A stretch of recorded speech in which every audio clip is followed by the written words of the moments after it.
Today, we're bringing together all the moments from our channel where cocky fighters got what they deserved for the ultimate compilation. From trash talkers to showboaters, we've seen them all meet their match. So grab your popcorn, sit back, and get ready for the ultimate compilation of arrogance meeting reality inside the ring. In February 2012, Sonny Bill Williams faced Clarence Tillman in Hamilton, New Zealand. Tillman, full of swagger, tried to intimidate Williams before the fight even started, shoving him during the face-off and throwing a punch. This wasn't.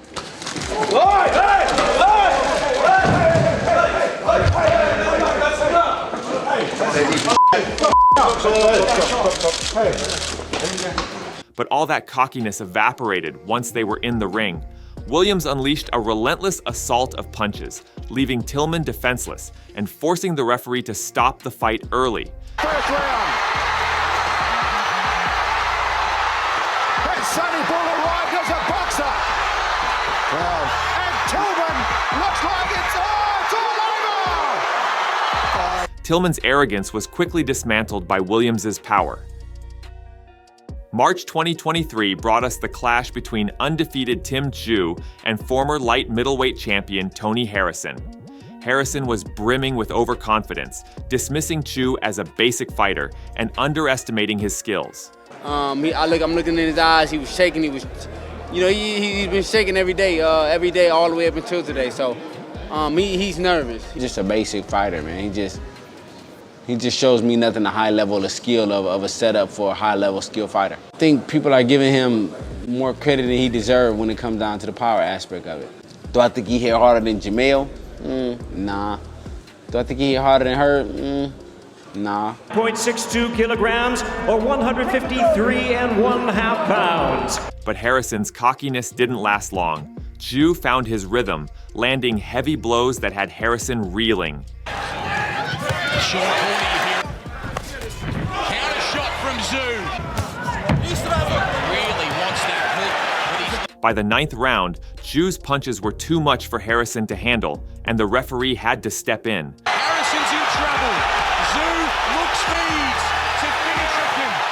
He's pouring in shots. Harrison goes down. Harrison goes down off a back. Unsteady legs.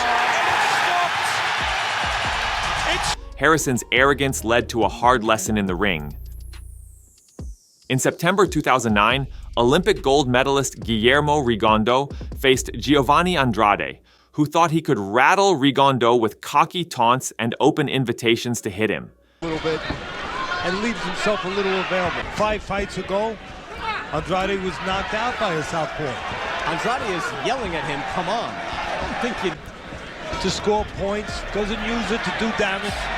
Uses it to get a measuring stick, so to speak, on. He was just acted up. And he goes down and takes a knee without a shot. I think he stepped back, perhaps. Don't forget, he didn't get hit. I had mentioned earlier that Andrade has to say to him. We heard Freddie Roach briefly there. Andrade will go to his corner after round 2 with a lot of acting up. Histrionics. Fernando Soto, the world champion, Guillermo Rigondeaux. Andrade just a little shaky on his feet. But Rigondeaux wasn't fooled by Andrade's bravado.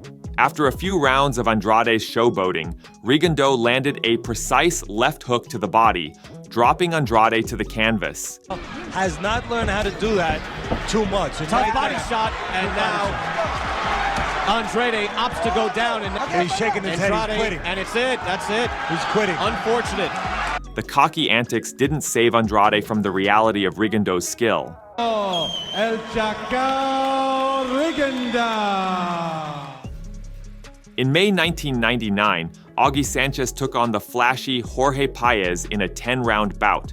Paige didn't hold back his showboating once the fight began. Yeah, his opponent's 21 years old. He's had 78 professional fights, Jorge Paige. He should have hung up the gloves years ago. Prince of boxing, Mexico's colourful Jorge Paige.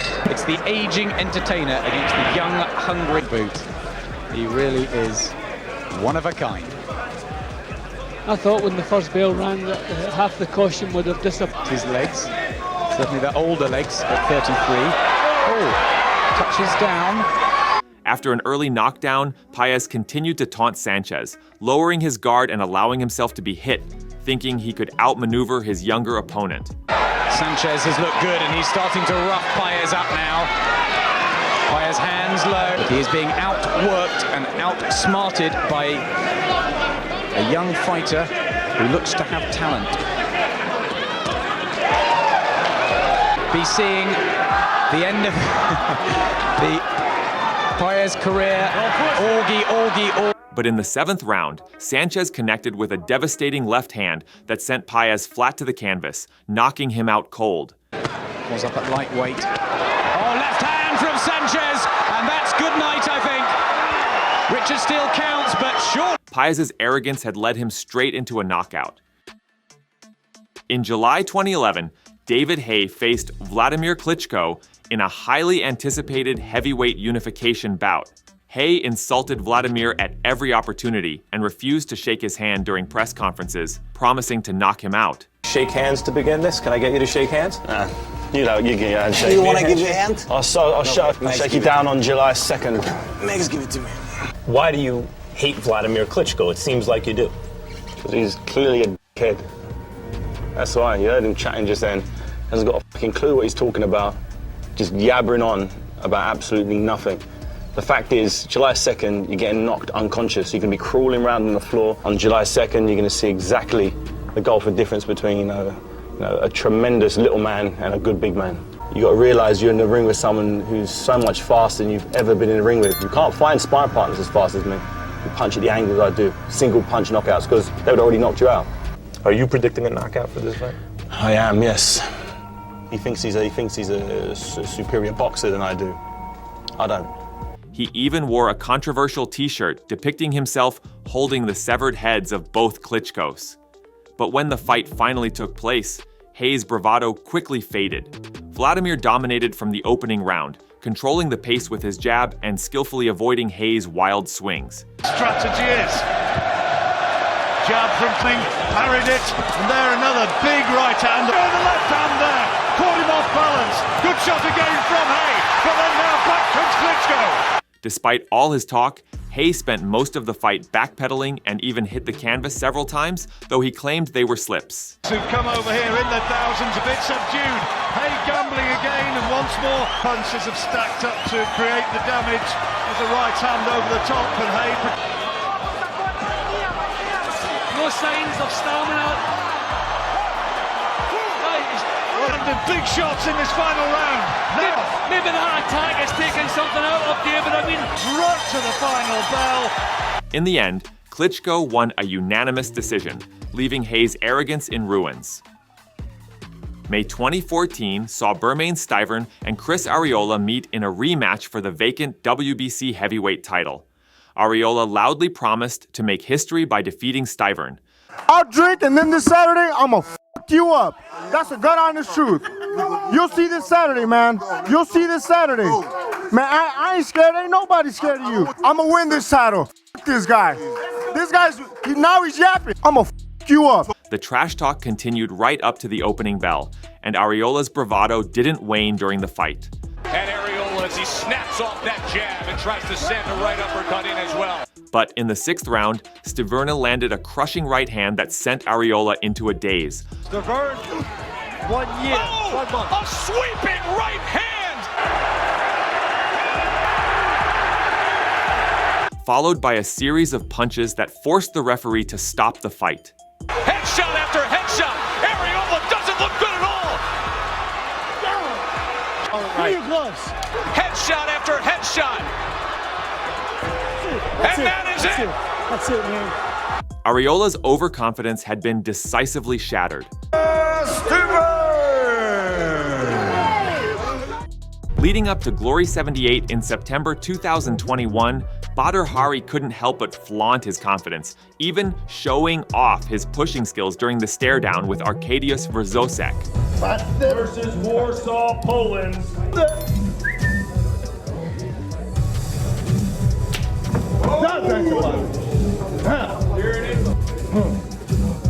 Hari, considered one of the greatest kickboxers, started strong in the fight, dropping Verzosek with powerful body shots and controlling the action. 81-inch reach, the same as Potter. Rib cage.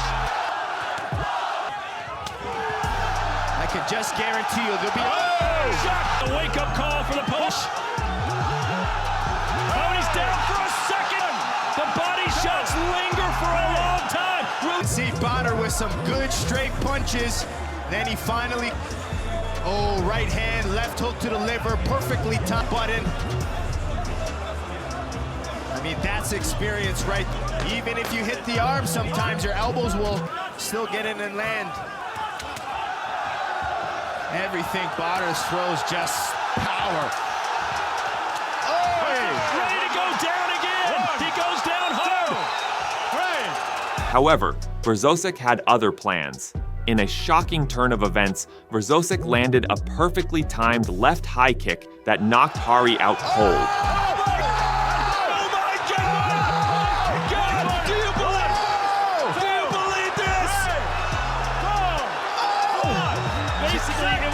The last kick he could have mustered. Just flicked it up. In the United States, we call that a Hail Mary, a last gasp. It was one of the biggest upsets in Glory's history, and Haye's arrogance was left in shambles. At Combat Global 53, Jamaican fighter Matthew Colquhoun couldn't resist showboating in the first round of his fight against Ovidio Bojorquez. Southpaw, that can be kind of daunting. You gotta take it. Okay, if you're not ready to fight, yeah, exactly. So it's been a layoff, but when he was to that name, so he's had to compete against some notable names. Shot tie-in, going for the takedown again. You mentioned that last fight, Max, that he had. It was a... To help you stand up, get that underhook to a single leg. There you go, nicely done. The right side is big right by Bojorquez. Giant right. The right side is big right by Bojorquez. Giant right. And he hurt it. And it wasn't just then. And it wasn't just then. It's right there. It's even in the beginning exchange. Colquhoun taunted his opponent, even sticking out his tongue in a moment of overconfidence. And it wasn't just then. And it wasn't just then. It's right there. It's even in the beginning exchanges in the beginning of the first round. However, Bojorquez wasn't fazed and made Colquhoun pay for his arrogance. In response to Colquhoun's showboating, Bojorquez swiftly countered with a flying knee that brought Colquhoun down, ending the fight in dramatic fashion. What began as cockiness quickly turned into a humbling knockout for Colquhoun. Athleticism and timing.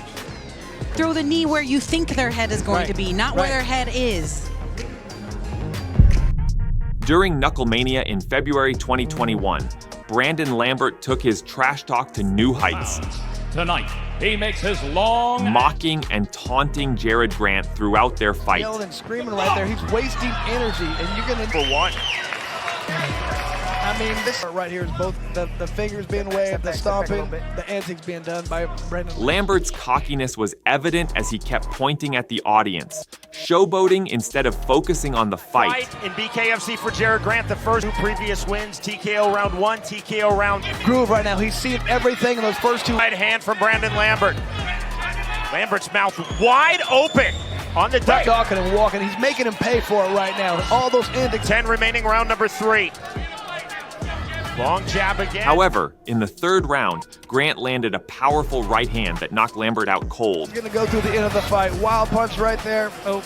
Lambert's arrogance and trash talk had backfired spectacularly, and Grant walked away with the victory. Undefeated, Jared Giovani!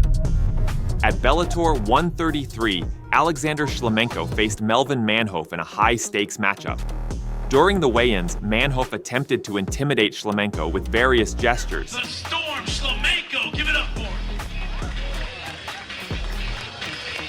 Do not miss this main event tomorrow night. Thank you so much for... However, in the fight, it was Shlemenko who had the last laugh. Чувствительный, очень быстрый. Новинка была как раз по вот того, ставку на парта.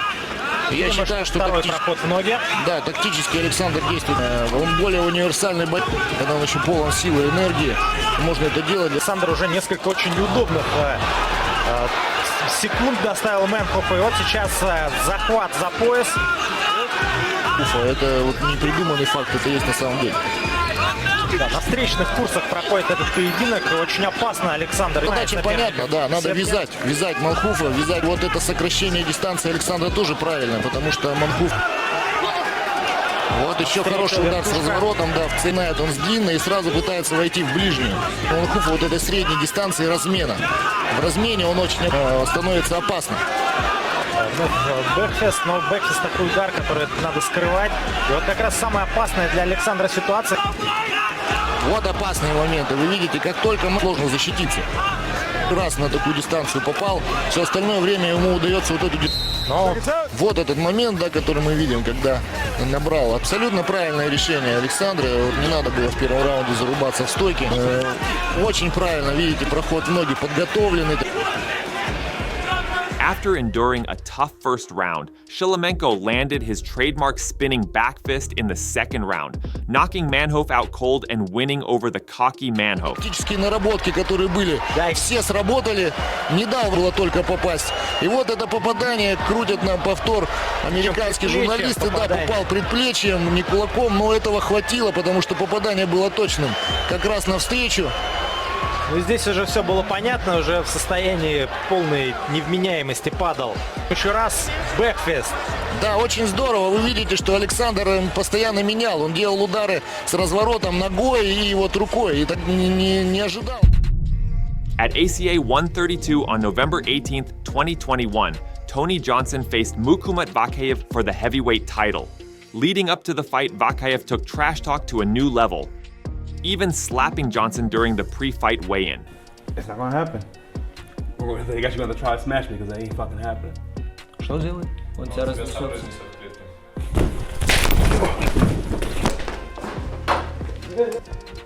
Разнесет. We will. We will. We will. We will. I'm in your head right now. I'm in your head right now. I'm here. I don't run. I don't fucking run. I'm right here, motherfucker. I don't fucking run.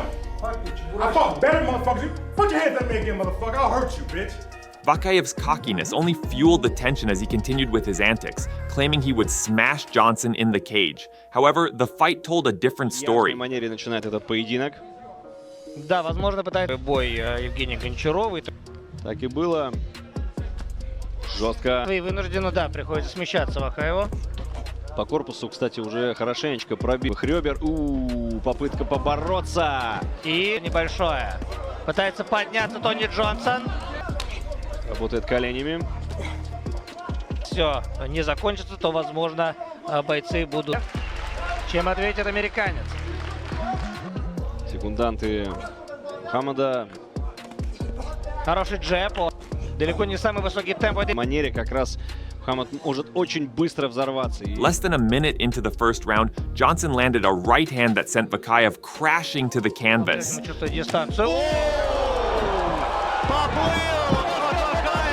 The referee had to step in and stop the fight. Vakayev's pre-fight arrogance was swiftly punished as Johnson walked away with his title intact and a satisfying victory over his trash-talking opponent.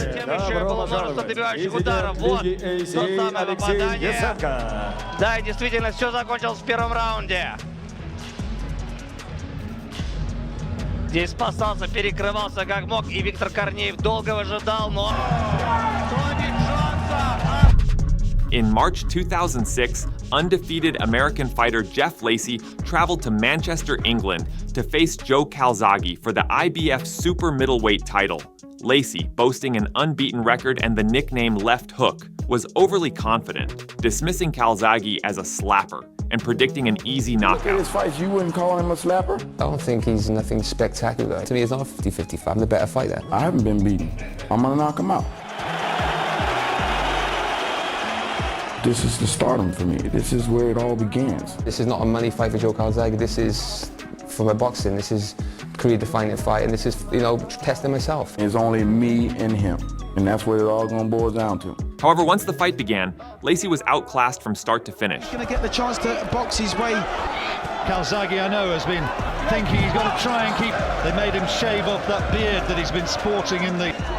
Well, Calzaghe's got to be the better boxer, but is the edge in power with you know, he'd be the one to cut. I think if this is going to go to cuts or anything like it, but this landed onto the body and then a big swing, and straight away, fighter in decline, and that he's a man ready to be taken. Jab his way in, and then content to tie Lacy up in close. Kawasaki for work rate. He's just coming crouching in. There's a right hand. That's the best shot from Lacy so far. That's the danger punch. That shot Kawasaki. This is what you get from Kawasaki. Good headshots. This is what you get from Portman. Kawasaki outworking Lacy at this stage. Lacy trying to drag Kawasaki down onto the punch on the blind side of the referee. Come on. I just feel Kawasaki's getting engaged a little bit. Right hand lead, that's his key to this fight. It's better boxing from Kawasaki. Kawasaki is outboxing the 12-round fight, and a little contemptuous smile from Kawasaki as he tags Lacy almost against the likes of Roy Jones and Bernal Hopkins. And look at that, one of the most shell-shocked men I've seen in a long time. Shelley Finkel, one-time manager of Mike Tyson. Kawasaki. He wants to get on with it because this is sober and he doesn't like it. Kawasaki, I think, is starting to tee himself up for the big attack. I think he might be looking to take him out here. Two big left hands, and Lacy is on the receiving end of a barrage of punches. Kawasaki wants to get him out of there. His legs have gone, John. He's all over the place. He's hanging on for dear life. He's trying his fight. But he hasn't put a foot wrong all night, John. There's nothing. Well, I can't remember a fighter being so dominant against such a dangerous opponent. Probably, but look at this. And back into the corner goes Lacy. Greatest performance of his boxing career. Lacy. Calzaghe put on a boxing clinic, battering Lacy for 12 rounds and handing him a humiliating defeat that left Lacy never the same again. Lacy comes forward, embraces Calzaghe, but in a AWBC Muay Thai super heavyweight title bout, Zabit Magomedov squared off against Catalin Morosanu. Помнит этот поединок. Бадрухари он проигрывал несколько раз, но и побеждал его, вы помните все как. Проигрывал Тайрону Спонгу. From the outset, Morosanu was emotionally charged, harboring clear disdain for his opponent. This led him to swing wildly, desperately searching for a knockout punch against the calm and composed Magomedov. Смотри, размахиваясь с двух рук и слева, и справа, и пропуская. Такие свадебные удары, которые характерны для Каталина Марушану, тоже, в общем-то, ничего нового. Показал Забит, что был... Смотрите, насколько проваливается Каталина. Ногой ударил, это большая редкость. Удивительно. Ну и Забит. Morosanu's overaggression, combined with a lack of defensive awareness, quickly became his downfall. In the middle of his desperate attempts to land a big punch, Morosanu was caught by Magomedov's perfectly timed right knee, knocking him out cold. Каталин Марушану приедет в чуть-чуть лучшей форме. И да, посмотрите, солнечное сплетение. Да, и даст хотя бы какой-нибудь бой. Колено, солнечное сплетение, и точно, классно, красиво, и так, знаете, In a scheduled 6-round bout, Haye faced Darius Bala in a fight where the tension was high from the start. Bala, confident and cocky, began the match by making provocative gestures and taunting Haye.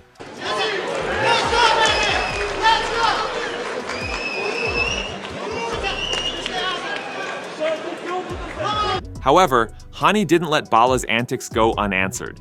Just over a minute into the bout, Haye unleashed a barrage of punches that overwhelmed Bala, leading to a knockout.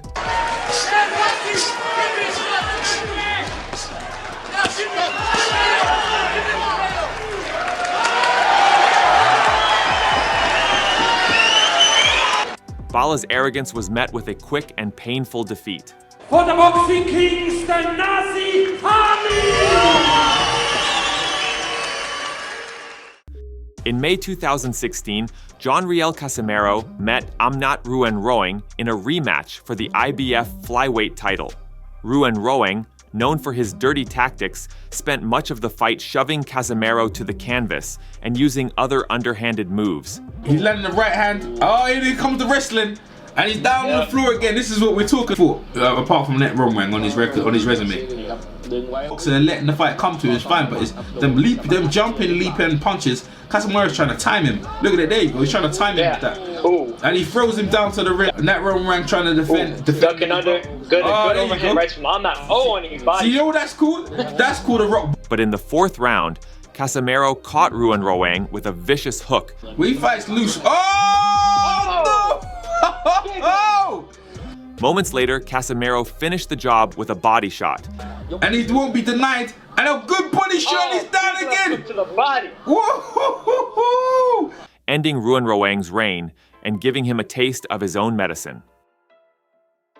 In June 2023, featherweights Rocky Ogden and Mark Schleibs faced off on the undercard of Chu versus Ocampo. Schleibs dominated the pre-fight build-up with relentless trash talk. He promised to make quick work of Ogden. Little rookie? Bro, listen, man, come Sunday, bro. It's going to be the Magic Man show. So like I said, get the slabs ready, get the popcorn, get the chips out, and tune in. Bro, I'm coming to you. I'm going to take your heart and give it to you, bro. Sunday morning, man, is going to be a big reality check for you. I'm from the burbs, bro. I'm Filipino with the best genetics in the world. Yeah, mate. All right, little rookie. That's what you sounded like yesterday, bro. Mate, you sound I'm going to break that nose first round, bro. You got a massive beak. I can't miss it, mate. It's a big target. And I'm gonna get this boy out of there, bro. I'm gonna do you a favor, all right?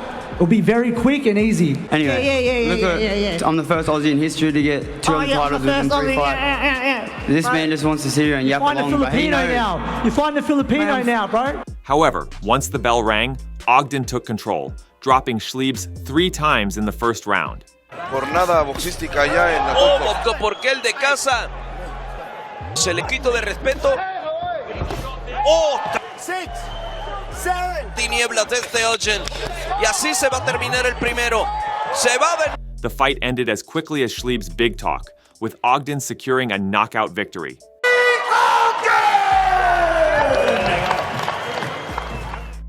In his second professional boxing match, British fighter Michael Venom Paige took on Michael Chiak, a fighter known for his brash and cocky attitude. Chiak came into the fight with 5 straight losses, but seemed more interested in taunting Paige than actually fighting. From the outset, Chiak dropped his guard, gesturing at Paige and daring him to throw punches.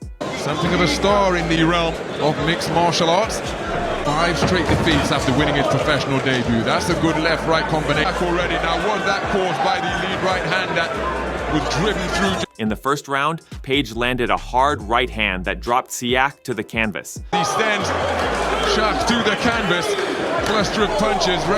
Effective at times. There's some very wild shots. That was a good right hand. In the second round, Paige connected with another powerful right hand, this time knocking Chiak out cold. It's scheduled for 4. The opening 3 minutes. What a right hand! And it's going to beat the 10 count. Referee Jeff. The fight was over, and Chiak's taunting had only hastened his defeat.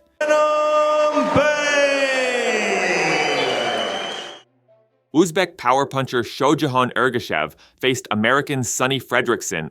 Fredrickson, who had spent the pre-fight build-up mouthing off and trying to intimidate Ergashev, entered the ring with a chip on his shoulder. However, once the fight began, it was Ergashev who took control.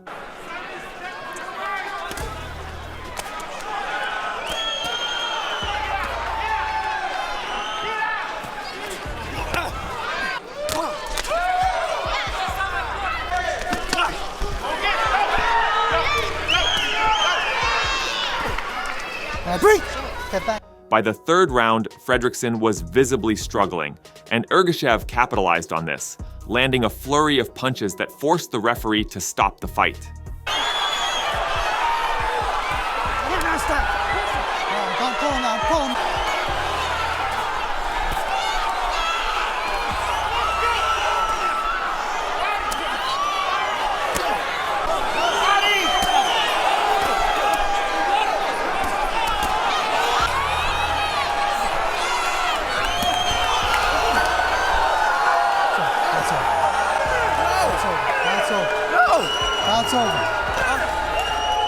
Fredrickson's trash talk had been silenced by Ergashev's overwhelming power. Undefeated Shogjahon Patomok Timurlana Ergashev.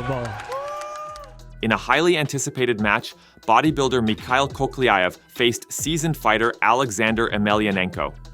Before the fight, Koklyaev provoked Emelianenko by throwing his cap at him. Что? Что? Ты слишком много говоришь. Что ты делаешь? Слишком много говоришь. However, Emelianenko quickly demonstrated that fighting prowess surpasses strength. From the start, Emelianenko dominated, landing heavy punches and breaking down Koklyaev's defenses. Despite Koklyaev's efforts, Emelianenko's relentless attacks culminated in a powerful punch that sent Koklyaev to the canvas, ending the match decisively.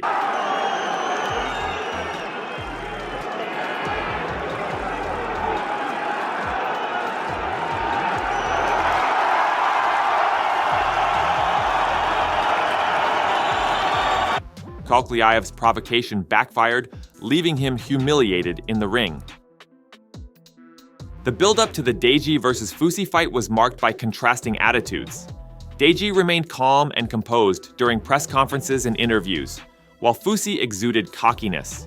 Fusi taunted Deji for living comfortably at his mom's house and eating his mom's food, likening him to a little boy. Talking about showing that he never gives up and never stops. Right. He hasn't faced any real adversity in life yet. He's still living with his mom and dad, so he goes home, eats his mom's cooking, and living comfortably. He's a comfortable, successful, paid YouTuber. He's never hit rock bottom, so there's levels to it, so it's different. Fusi's arrogance was further fueled by his recent fitness transformation. He sees my fitness transformation, he reads the comments, I know he's thinking about me. Despite Fusi's provocations, Deji kept his responses short and focused, simply stating that he planned to have fun in the ring. I'm gonna just get in that ring and I'm gonna have fun, simple as that. When the fight began, Deji's preparation and strategy quickly became evident. Pressure right away. Got him again! Got him again! Oh wow, Deji's all over him here. And Fusi's in a bit of trouble. He outboxed Fusi from the start, showcasing superior technique. In the second round, Deji landed a powerful jab that knocked Fusi down. Oh, he's great at with a jab! By the third round, Fusi's corner threw in the towel, conceding the fight to Deji.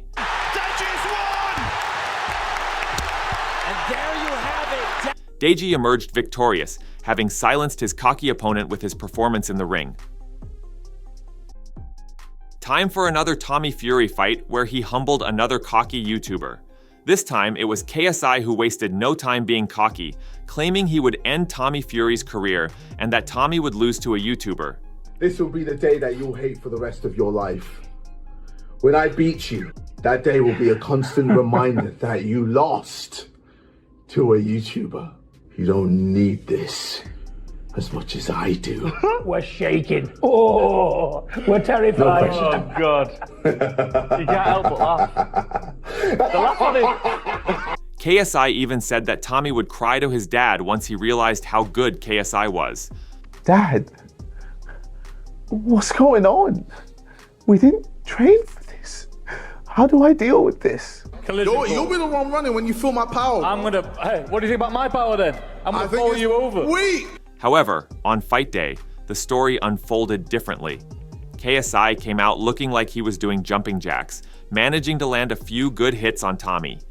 Despite this, Tommy stayed cool and composed, showcasing his superior boxing skills. Tommy ultimately won the fight, much to the dismay of KSI. Even after the fight, KSI remained cocky, claiming he was robbed and attempting to appeal the decision. Robbery. It's a robbery, bro. How many jabs did he land? How many jabs did you land? You didn't get any amount of time to hit me in the back of the head. So many times. I felt like I won that. I felt like I won that. Ain't no way. Ain't no way. Ain't no fucking way. Ain't no way, bro. Appeal that we made. I wanted to try and right what was wrong. Me and my team put up a case to the PBA to explain why I didn't lose that fight. However, the appeal confirmed Tommy's victory. In the end, Tommy Fury once again proved that true boxing skill triumphs over bravado, humbling another cocky YouTuber in the process. South Korean kickboxer Soo Park and Japanese kickboxer Musashi met at the K1 World Grand Prix tournament in 2007. In the opening round, Park hit Musashi with repeated low blows that sent Musashi to the canvas in pain.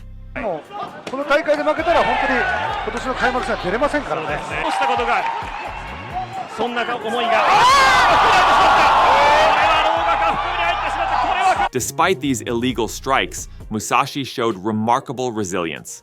Once the action resumed, Musashi composed himself and delivered a brutal combination that landed flush on Park's jaw.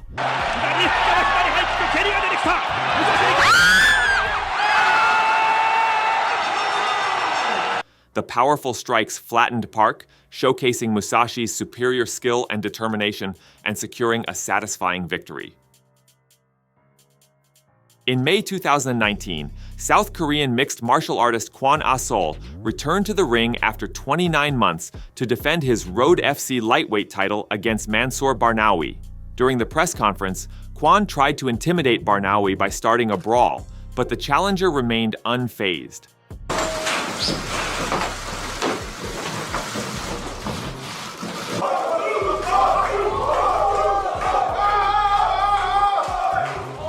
Once in the ring, Barnawi dominated the fight from the start. He skillfully avoided Quan's attacks and quickly took control. Barnawi secured a choke submission, forcing Quan to tap out in the first round. Just absolutely dominated him, and he's knocked him down. It's a full mount. Assol's in. It's going in deeper. So there it is. Over. First round. That's all it took. The defending champion's attempts at intimidation proved ineffective against Barnawi's superior skill. The cocky champion had lost his throne. In 2016, the undefeated Rashid Kassem, known as Dream, faced off against Joe Murray. At the weigh-in, Kassem tried to provoke Murray by getting in his face, showing his overconfidence. Why are you doing that? You're pushing onto me? No. Kassem's arrogance was evident as he displayed his cockiness before the fight. However, once the fight started, it was clear that Kassem was outmatched. In the first round, he was hit by a straight punch from Murray, which significantly diminished his confidence. And he's caught himself now with a nice straight right-hand counter from Murray, and now it's Kassem who's in trouble and down. Unbelievable. Where did that come from Joe? Despite his efforts, Kassem could only last until the 6th round, where Murray's relentless assault led to him knocking out Kassem cold. Oh, great shot! Great right hand, and that might be good night. He's struggling upwards bravely, but the referee said that's it, and he was a peach of a right. Leaving him defeated and humbled. Denapa Big Shot Camp, a Thai boxer who transitioned to boxing, was known for mocking his opponents to break their spirit. In his bout with Ahmed Dib, Big Shot Camp immediately showcased his clownish behavior, taunting Dib. Undefeated, 12 fights, 12 wins, 7 inside the... He's making a lot of facial gestures here. Donaire to this, I can tell you. Have a look at this. He's creating some banter, isn't he? 300 Muay Thai fights before he went into boxing. Maybe, keep him up a bit.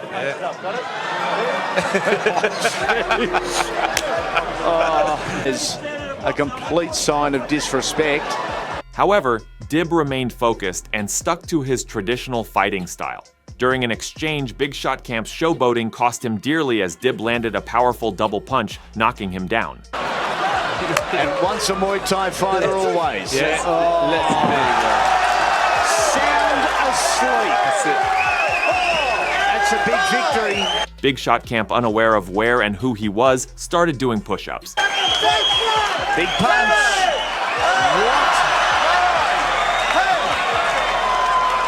What? But the referee stopped the fight for Big Shot Camp's safety, ending his antics.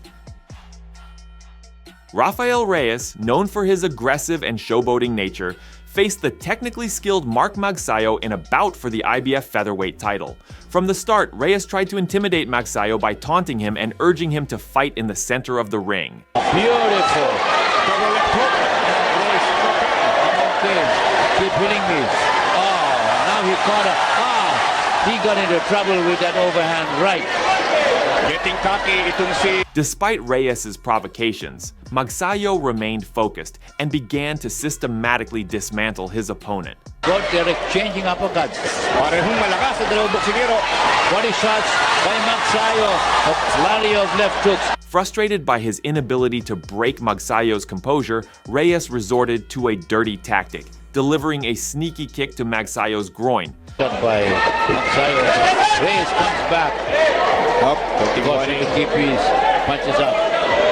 This underhanded move gave Reyes a temporary advantage, allowing him to land a few blows. However, Magsayo quickly recovered and unleashed a powerful series of strikes, dominating Reyes and forcing him to reconsider his unsportsmanlike behavior. Oh, beautiful right hand. And Reyes must go down. Oh, another cracking right hand. Reyes in trouble. What an uppercut! Ultimately, Magsayo's skill and determination prevailed, and Reyes' showboating was thoroughly punished. Ricardo Mayorga, a former gang leader known for his disrespect and taunting, faced Felix Trinidad. Before the fight, Mayorga mocked Trinidad, carrying a poster of him and belittling his abilities. In the ring, Mayorga invited Trinidad to hit him, dropping his hands in a show of arrogance. This strategy backfired when Trinidad landed a powerful overhand left, followed by a relentless series of punches. What a big left hook. There you go. Mayorga not throwing at all. Weathering the storm again. Trinidad hits him flush with an uppercut. Up with the counter. Pulling it back. Savage left hook by Trinidad. Mayorga goes down. The referee stopped the fight to prevent further damage, teaching Mayorga a harsh lesson about the consequences of his behavior. I would never let a white boy beat me. I would never let a white boy beat me. I would never let a white boy beat me. I would never let a white boy beat me. Bernard Hopkins, despite being 51, arrogantly challenged the young Joe Smith Jr.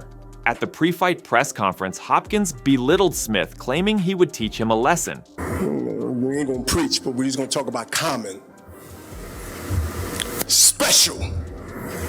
Common. Common man. Special man. In the ring, Hopkins relied on his defensive skills, but Smith relentlessly broke through. Smith landed a powerful combination, knocking Hopkins out of the ring and securing a decisive victory. The fourth. Good body shots again by Joe Smith. Oh, big right hand by Joe Smith. Two possible opponents. Oh, big right hand. He's out. Oh, outrage. Oh, God. Oh, my gosh. He should have 20 seconds. This fight marked the end of Hopkins' career, as the aging legend was forced into retirement by the younger, hungrier fighter. Michalis Zambidis faced the provocative Gurkan Ozkan, who's known for his brash antics. Before the fight, Ozkan mocked Zambidis, even bringing a pillow to the press conference, suggesting he would put him to sleep. At the press conference, I'm going to bring a pillow to the ring because I'm going to put him to sleep. I'm going to knock him out. Can I speak with you? No, honestly, I'm not going to do nothing. I'm not going to do nothing. If you think you're tough, come on. In the ring, Ozkan's taunting continued. Zambidis will starve to death rolling. And Zambidis taunting. Gurkan taunting Zambidis. Monster!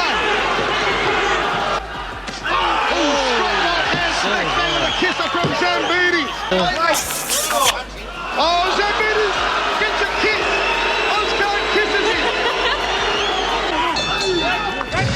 End of that round. Two guys, they're talking to each other. I've never seen Zambidis talk to an opponent. Never. It's certainly a very personal fight, Michael. Extremely personal, Will. Ozkan looking a lot more confident in this round. Turns around with the right hand. As the rounds progressed, Zambidis' patience paid off. By the 12th round, he unleashed a series of powerful combinations, ultimately landing a knockout punch that ended Ozkan's mockery and secured a victory. The cocky rat was beaten.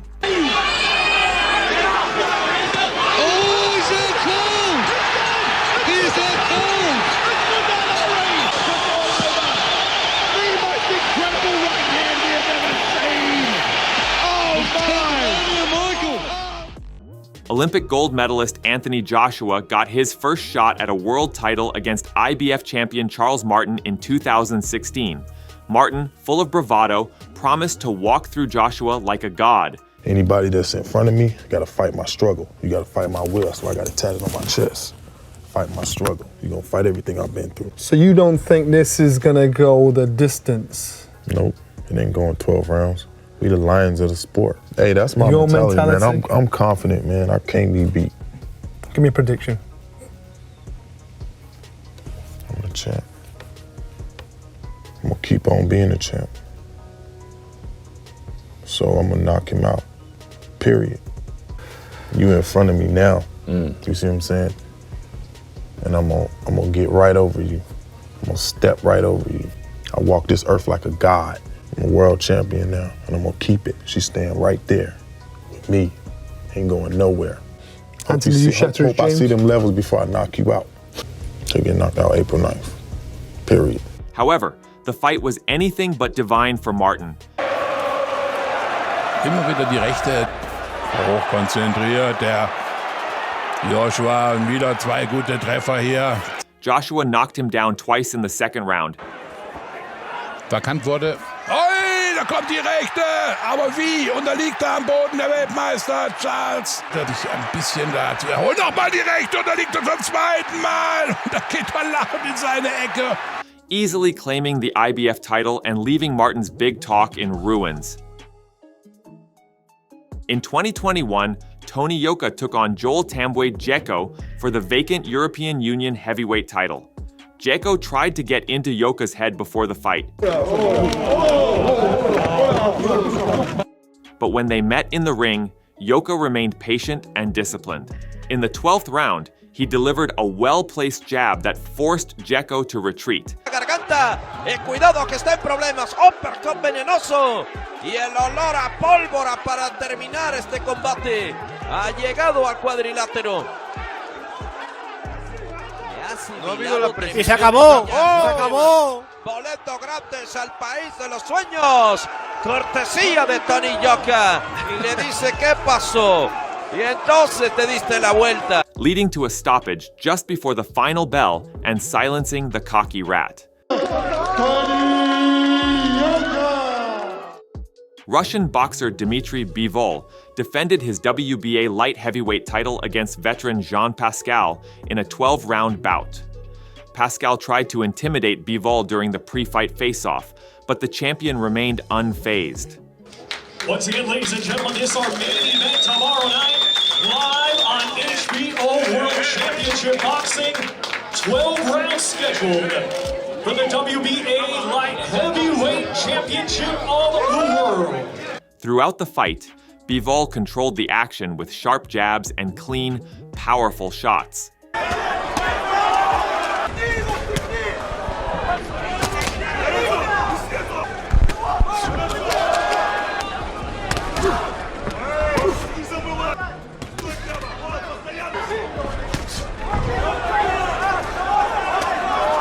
Pascal, despite his vast experience, could not land anything significant and resorted to trying to rattle Bivol by hitting his chest and calling for more punches.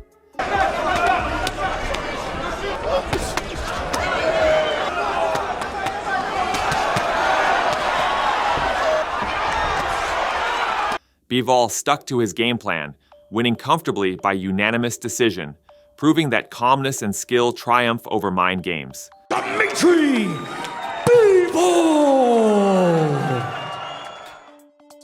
In April 2023, Dimitri Kudryashov took on Sam Shoemaker in a heavyweight bout scheduled for 4 rounds.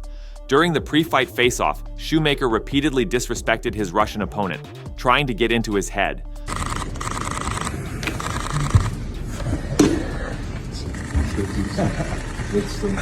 But once the fight began, it took only one powerful right hand from Kudryashov in the first round to end it. В первую очередь, как боец на голых кулаках, у него интересная история, но которую я, наверное, уже не успею рассказать. Падает Сэм наглухо.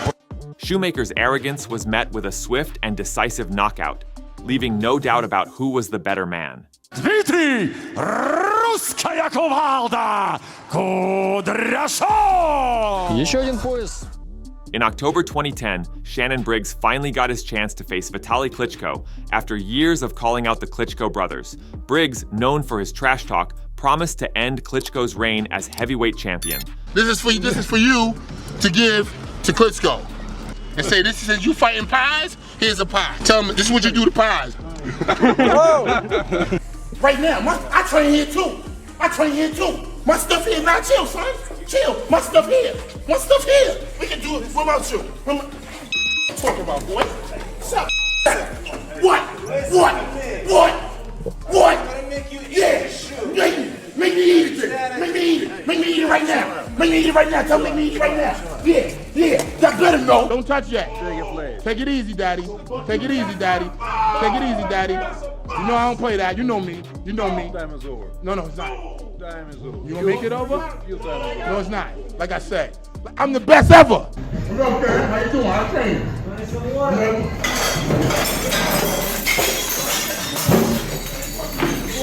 Take it outside! I'm not playing. Put one on my fucking head. Shit. You put one on my head. You put one on my head. Let's go, champ! Don't get scared, champ. Don't get scared, champ. Yeah, look at you. It's the champ. Shannon the champ. With the fake champ. Vladimir Klitschko. From the opening round, Klitschko dominated, landing hard lefts and rights at will. Großer Ring, den sich Vitaly Klitschko. Schöne Aktion. Hängt da irgendwo in Richtung Knie und kommt dann. Gute Rechte und der Konter. Gut gemacht. Am Gewinnspiel teilzunehmen. Und ich würde sagen, wenn der Ringrichter nichts dagegen sagt.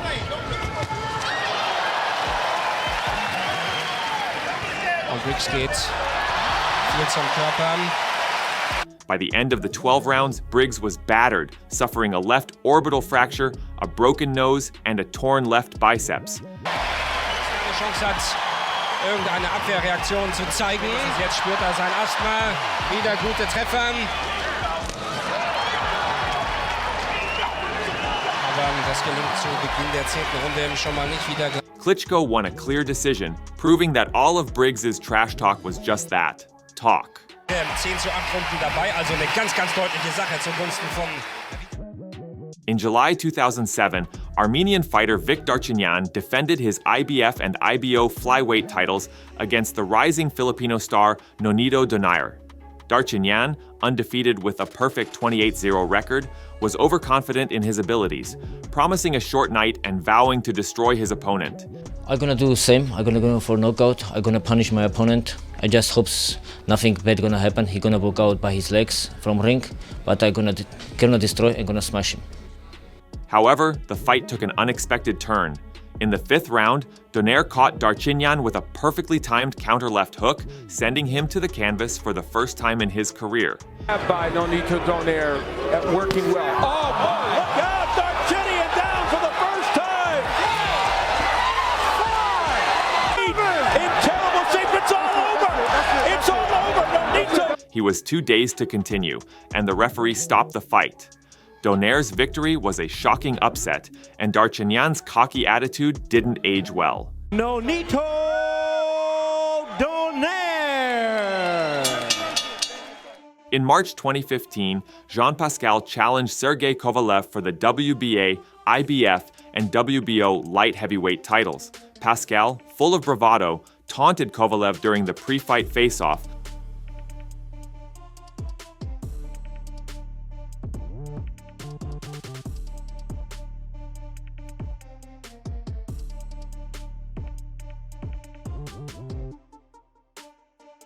And those guys who don't talk because they're scared. So instead to let your coach talk for yourself, you need to man up, because it's easy to play the good guy, because I'm a general, I'm not a follower, I'm not a sheep, I'm a wolf, and I'm gonna see you in the ring Saturday night. But Kovalev was not intimidated.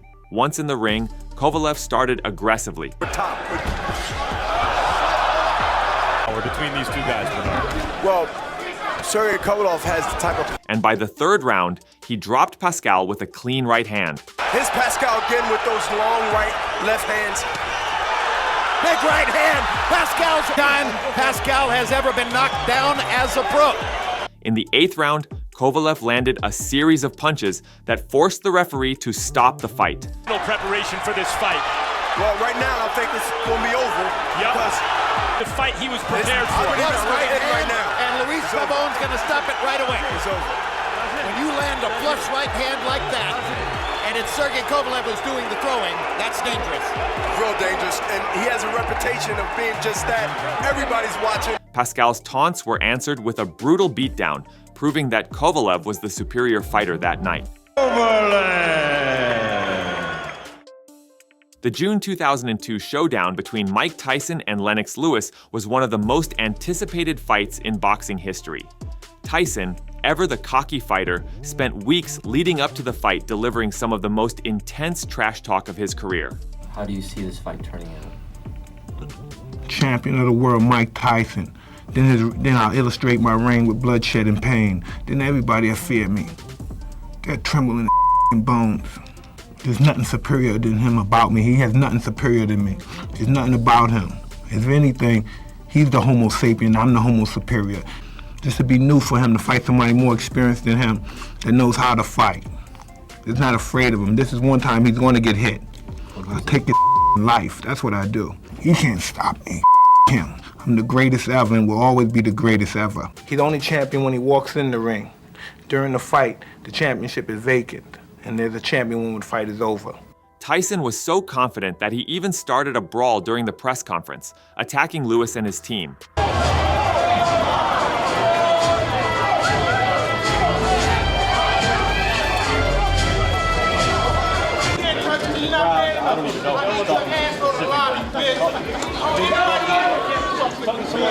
When the fight finally began, Tyson had some of his best moments in the opening round. Va-t-elle exploser? C'est parti! C'est désaxé! Oui, c'était rentré à... Oh, il a tenté l'uppercut. S'approcher! A installé Tyson sous un faux rythme. Et pour l'instant, c'est Tyson. But after the first round, Tyson's performance began to decline. Et la droite. Tyson. Hey, on est tombé, Tyson. Oh, sur la droite. By the 8th round, exhausted and desperate, Tyson could only hope for a lucky punch. But it was Lewis who landed the decisive blow. Courageux. Encore, il est KO, il est KO. La droite, c'est Lewis est toujours bio. Lennox est surtout toujours. A crushing right hand that sent Tyson crashing to the canvas, ending the fight. In a shocking upset, Vladimir Klitschko was knocked down and out by the experienced Corey Sanders. The fight, which was expected to be a routine title defense for Klitschko, turned into a nightmare as Sanders' powerful punches forced Klitschko into a vulnerable position. The eyebrow. Long time to go in the round situation. He was able to come back and knock Sanders. Sanders is hitting him with. And he's attacking to try to get out. And this is not going to go well. Another knockdown. The fourth. Despite Klitschko's efforts, he couldn't recover, and Sanders emerged victorious. However, the Klitschko family sought revenge. A year later, Vitaly Klitschko, Vladimir's brother, faced Sanders in the ring. Driven by a desire for retribution, Vitaly methodically dismantled Sanders, delivering powerful blows and ultimately forcing the referee to stop the fight. Schauen Sie, was der wegsteckt. Und geht dazwischen, der Kampf ist aus. Klitschko ist Weltmeister. John Charlie konnte es nicht. Larry Holmes, a former sparring partner of Muhammad Ali, challenged the aging legend in a bid to capitalize on his fame. Holmes, confident and arrogant, believed he could easily defeat Ali.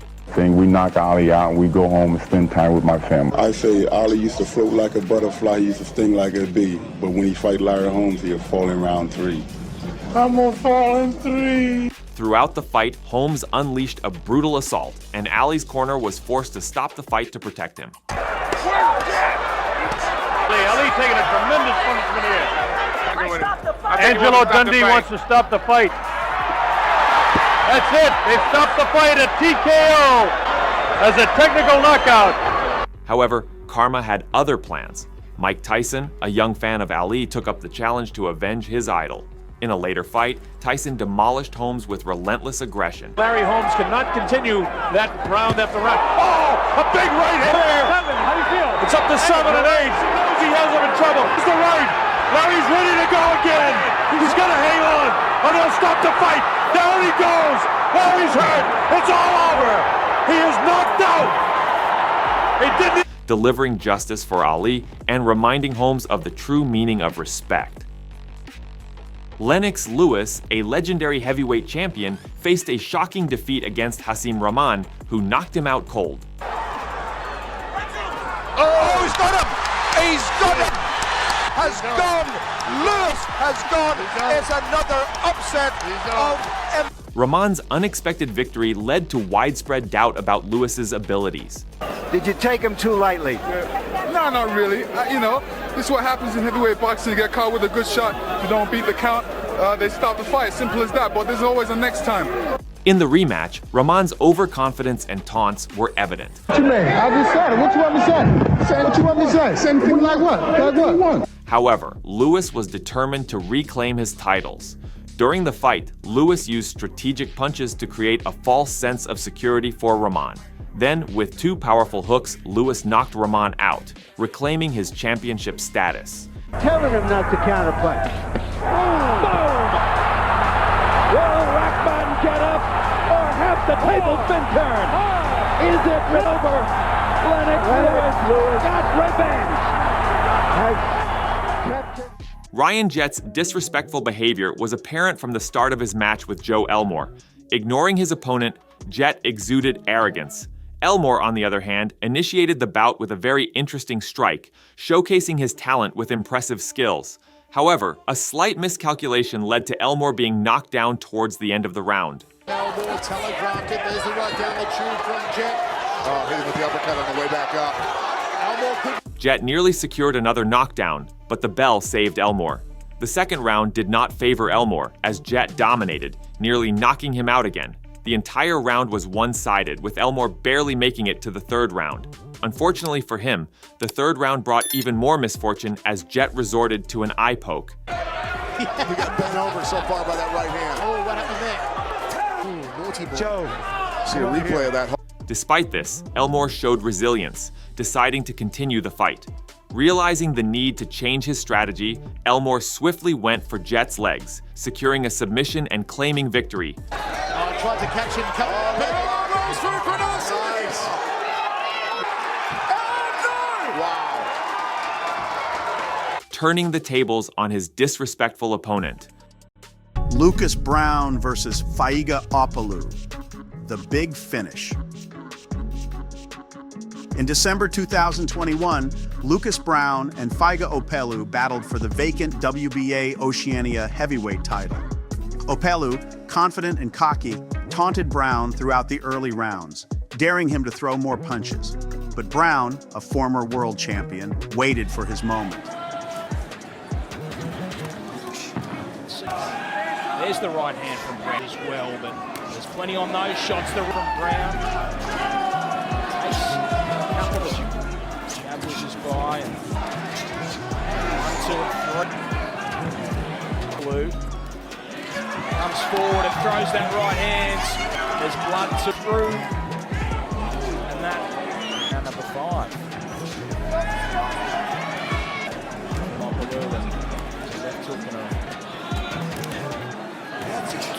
In the 7th round, he cornered Opoulou against the ropes and unleashed a series of powerful shots that ended the fight. Right hand, and he's punching in bunches now. Opoulou's bravado had led him straight into Brown's knockout power. Lucas Brown comes back. Oceania heavyweight champion, Lucas.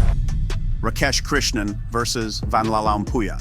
In March 2021, Indian boxers Rakesh Krishnan and Vanlalampuya faced off in a 6-round bout. Fighting up. About Tuna Hian and he Anorana Ka. Okay, come on. Yeah, there are Nizahana room. China same. I hope you can. Funny. Look out, Chitong. Hope you got in the Wahan. Them here and Low Sang, there was all Tinsia.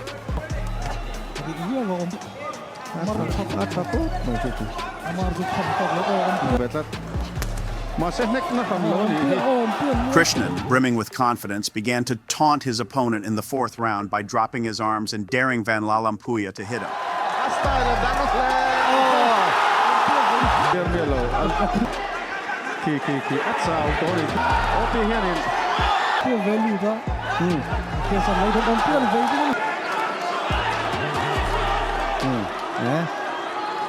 Van Lalampuia obliged, landing a hard left hand that knocked Krishnan to the canvas.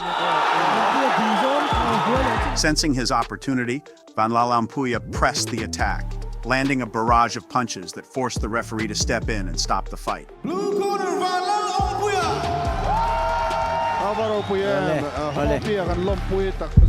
April 7th, 2001. The MGM Grand in Las Vegas was set ablaze with anticipation as the undefeated and flamboyantly arrogant Prince Nassim Hamed took on the stoic and determined Marco Antonio Barrera. Hamed, renowned not just for his devastating punches, but also for his extravagant ring entrances, arrived with his usual pomp, oozing confidence and underestimating his opponent at every turn.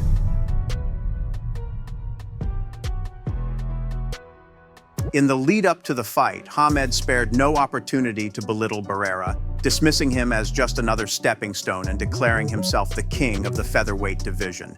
But behind Barrera's calm eyes burned a fire and a plan to silence the prince once and for all.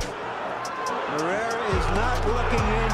Big left hand by Barrera. And a couple of shots to the body. Naz hasn't done any real damage. All Barrera as Prince Nassim takes several power shots from the Mexican star. From the first bell, it was clear that this night would not go as Hamed had arrogantly predicted. Barrera came out with a masterful game plan, neutralizing Hamed's awkward style with textbook boxing brilliance. As rounds progressed, Hamed grew increasingly frustrated, his wild swings missing their mark, while Barrera's punches found their home repeatedly. Shades of the Cesar Soto bout in Detroit. Edwards said perfect when he came back to the corner. As the fight wore on, the roles seemed to reverse. The once cocky Hamed appeared desperate and outclassed, while Barrera exuded confidence, controlling the pace and dictating every exchange. The defining moment came in the 11th round when Barrera, in a rare display of aggression, physically manhandled Hamed into the corner, a symbolic gesture of turning the tables and delivering a humbling blow to the prince's ego. The 10 of only 24 for Prince Nassim. Harold Letterman, how do you have it going to the After 12 rounds of domination, the judges delivered a unanimous decision. Marco Antonio Barrera had dethroned the prince. This wasn't just a loss on Hamed's pristine record. It was a monumental lesson in humility. The defeat was so profound that Hamed fought only once more before retiring, his aura of invincibility shattered on that unforgettable night in Las Vegas. In boxing, respect for the opponent and the sport is paramount. March 4th, 2017. The O2 Arena in London was electric with anticipation, as David Haye, a former heavyweight champion with a reputation for devastating power, stepped into the ring against Tony Bellew, a fighter many believed was out of his depth. Haye, never one to shy away from trash talk, spent the months leading up to the fight belittling Bellew, dismissing him as a pretender who was about to be exposed. Bellew, however, refused to be rattled. He knew he was the underdog, but he also knew that in boxing, the bigger they are, the harder they fall. What followed was one of the most shocking upsets in recent boxing history. In the opening rounds, Haye looked every bit the dominant force he was known to be. His punches were heavy, and he moved with the confidence of a man who believed the fight would end on his terms. I've always been impressed with his counter-punching ability. Right hand from Haye. The warrior Thomas connects there. And tries to back Bellew up in his own corner. Just slips there. David Haye. It's not leaving down. He goes. But Bellew weathered the storm, absorbing Haye's best shots and waiting for the perfect opportunity to turn the tide. In the 6th round, the unthinkable happened. Haye's Achilles tendon snapped, and suddenly the powerhouse was left vulnerable, his mobility severely compromised. This is really not to see a dangerous Tony Bellew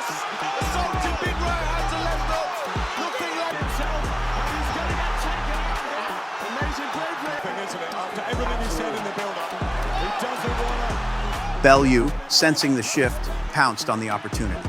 He began to land clean shots, each one chipping away at Haye's diminishing defenses.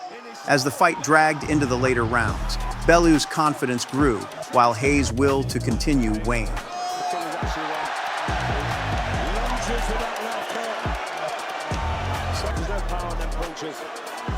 In the 11th round, Bellew delivered a series of blows that sent Haye crashing through the ropes, a symbolic end to a night where arrogance and bravado were no match for heart and perseverance.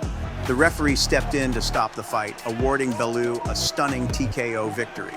In the end, Bellew's victory was as much about strategy and determination as it was about capitalizing on the moment. Haye's arrogance had blinded him to the possibility of defeat, but the boxing ring has a way of humbling even the mightiest warriors. Next, we have an unforgettable match from March 2019. British boxer Sam Maxwell faced Frenchman Sabri Sediri for the vacant WBO European light welterweight title. Sediri had the upper hand, knocking Maxwell down twice in the early rounds. An amateur to get to the final of the... Oh my goodness! Oh, he's got him again! Right hand this. Feeling overly confident in the final round, Sediri began showboating, thinking he had the fight in the bag. There is still a long way to go, and he almost went there. He almost went with that left hand. But with just seconds to go, Maxwell delivered a stunning knockout punch that left Sediri floored and the audience in shock. Oh, great shot!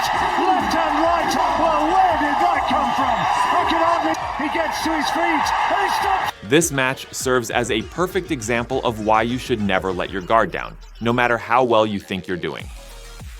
On August 19, 1995, Mike Tyson made his return to the ring and fought Peter McNeely. In the days leading up to the fight, Peter McNeely made some quite vicious comments about Mike Tyson as he claimed he would knock Tyson out. Keep laughing, keep laughing. Real funny, huh? If any one of you that doesn't respect me, or what I'm doing or what I've been doing for the last 3 months since it was been announced, you're going against a guy like this, you'd have a big dump in your pants. On Saturday night, watch me kick Tyson's ass! I'm just happy to be here. Everybody's made their statements. Mr. McNeely had a cute statement. I'm just ready. Right when the fight started, Peter attacked Tyson right away, but was knocked down in the first 10 seconds. The past few months, and here we go! Ties comes right at Mike Tyson, down goes... McNeely stood up right away, running around the ring trying to show that he wasn't hurt. But Tyson sent McNeely back on the canvas a little bit after. Tyson with a left hook, a right uppercut, down goes McNeely again! Then a timeout had to be called by McNeely's manager to save him from further punishment. The referee disqualified the fight, thus giving Tyson a short and quick win. The cocky McNeely was silenced in under 90 seconds.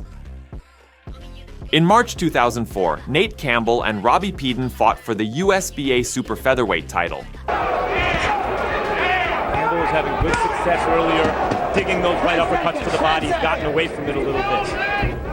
Campbell dominated the early rounds and began showboating, thinking he had the fight won. He danced around the ring and dropped his hands, taunting Peden.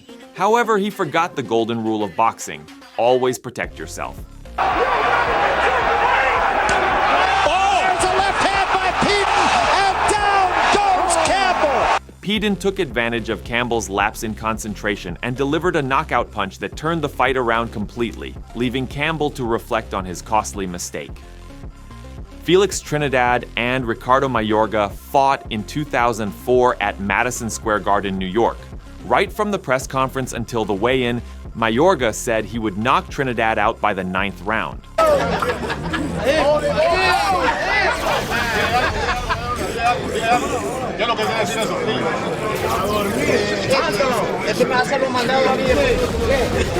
Serious hatred in 10 or 15 minutes.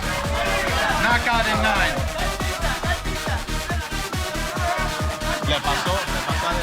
So notorious was his behavior that after delivering a couple of punches, he dropped his hands and asked Trinidad to hit him. Now he tastes Trinidad's left hook, and this is a Mayorga tactic. In the 8th and last round, an exhausted Mayorga went down as a result of getting hit with a shot to the body. 2 further harassing knockdowns of Mayorga confirmed the win with emphasis. Tries to unload the arsenal against Trinidad. Trinidad comes back. Mayorga's on the... Another savage left hook by Trinidad. Mayorga goes down for the third. David Haye versus Tony Bellew on March 4th, 2017 is a prime example of a cocky fighter getting instant karma. Leading up to the fight, David Haye's arrogance was off the charts. Fight for you. Listen, you're getting absolutely destroyed. Everyone knows it. Deep in your heart, you know it. Deep in my heart, mate. Deep in my heart. He relentlessly belittled Bellew, calling him a chubby little fat guy and predicting he would destroy him and leave him hospitalized. Haye even told Bellew's supporters to avoid watching the fight live because it would be too brutal. If you're all so brave, bet all the money you have collectively and bet it on Tony Bellew. However, the fight was a reality check for Haye. Bellew showed no intimidation and fought smartly, while Haye, overly aggressive, resorted to dirty tactics like low blows and roughhousing. In the 6th round, Haye suffered a severe Achilles injury but continued to fight, struggling visibly.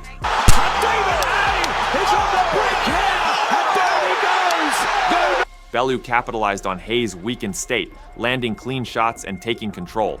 David Haye trying to clean up. There he goes. 20 seconds left in the... In the 11th round, Bellew knocked Haye through the ropes, and Haye's corner threw in the towel, giving Bellew a TKO victory. This is where Tony needs it. Oh, Bellew's got it. The boxing world was shocked. The bully had been beaten, and the underdog emerged victorious. The fight between Lorian Marcoux and Tommy Broadbent is a perfect example of instant karma in boxing. Before the match, Tommy Broadbent was extremely cocky, insulting Marcoux and mocking his height. His trash talk set him up as the bully. When the fight began, Marcoux quickly proved Broadbent wrong.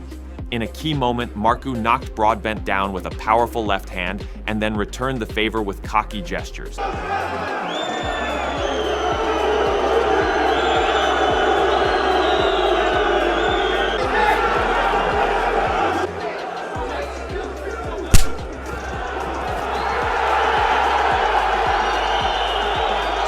Broadbent, frustrated and desperate, resorted to illegal shots, which made the crowd boo him for his unsportsmanlike behavior. In the end, Marcoux delivered a decisive punch that sealed his victory.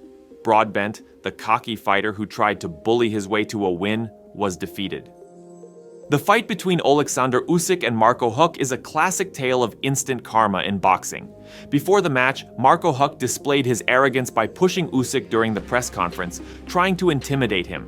When the fight began, Usyk quickly showed who the superior boxer was. He outsmarted and outboxed Huck, demonstrating his skill and composure.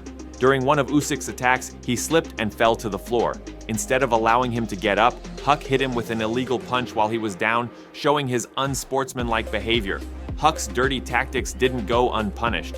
The referee immediately took a point away from him for the illegal punch. Usyk, undeterred by Huck's antics, continued to dominate the fight. He taught Huck a lesson by maintaining his focus and delivering a masterful performance. In the end, Usyk won the match, proving that skill and integrity triumph over arrogance and dirty tactics. This fight highlighted how instant karma can quickly humble even the most cocky opponents. The fight between Joe Murray and Rashid Kassem is a textbook case of instant karma.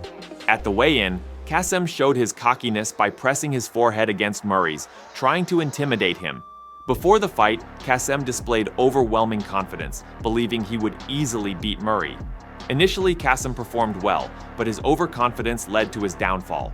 He ran into a powerful punch from Murray that floored him. And counter from Murray, and now it's Kassem who's in trouble and down. Unbelievable. In the 6th round, Murray delivered a knockout blow, leaving Kassem out cold.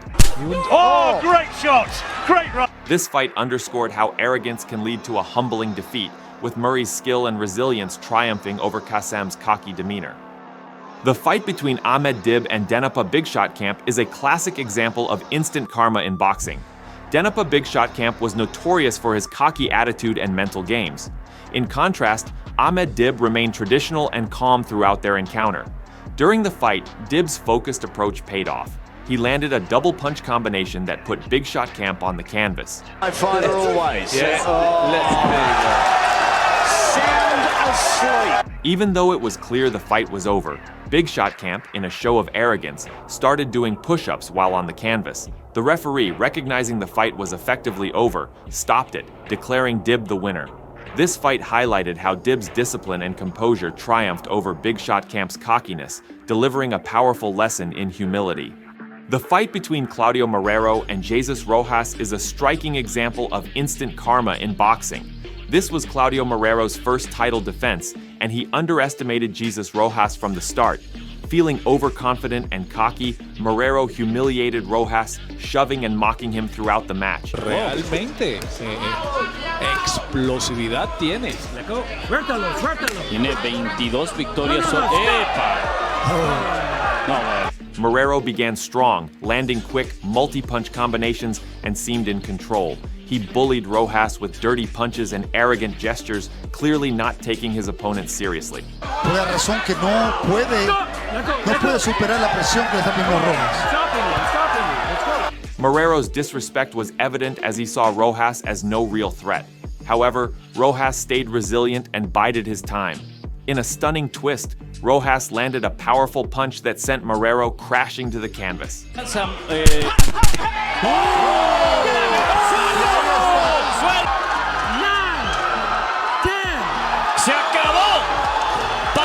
The cocky champion who had spent the match taunting and disrespecting his opponent was humbled in an instant. Jesus Rojas's victory was a powerful reminder that arrogance and dirty tactics can lead to a downfall. Rojas's perseverance and determination paid off, proving that respect and focus are key to true success in the ring. The fight between Ryan Garcia and Rodriguez Braulio at the legendary Madison Square Garden was a dramatic display of instant karma. At the weigh-in, Rodriguez, being sneaky and disrespectful, shoved Garcia, causing him to hit a girl standing behind him.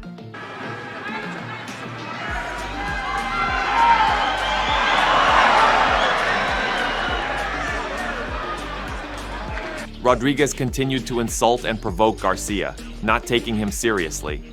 From the first round, Rodriguez tried to taunt Garcia, but Garcia remained focused and composed. Despite Rodriguez spending most of the time in the ring mocking him, Garcia's superior speed and skill were evident. Rodriguez became frustrated and resorted to illegal punches, losing points in the process. Might be. That looked low. There's a certain time you do the shuffle, Ali shuffle. He is game, firing back hard, and now he gets a warning from Ron Lipton. Rodriguez tried to show that Garcia's punches didn't hurt by making faces, but it was clear he was struggling. Garcia's relentless pace and precision eventually led to a knockout later in the fight, humbling the cocky Rodriguez. Another one, and a hook, and down he goes! And he did. That was sensational for Ryan Garcia. In a touching moment after his victory, Garcia hugged the girl who had been hit during the weigh-in, showing his respect and sportsmanship. This fight was a clear example of how arrogance and disrespect can lead to a downfall, with Garcia's skill and humility triumphing in the end. The fight between Mike Tyson and Peter McNeely marked Tyson's first bout since being released from prison. McNeely, full of arrogance, disrespected Tyson, believing he was no longer the fearsome fighter he once was. At the press conference, McNeely boldly claimed he would kick his ass.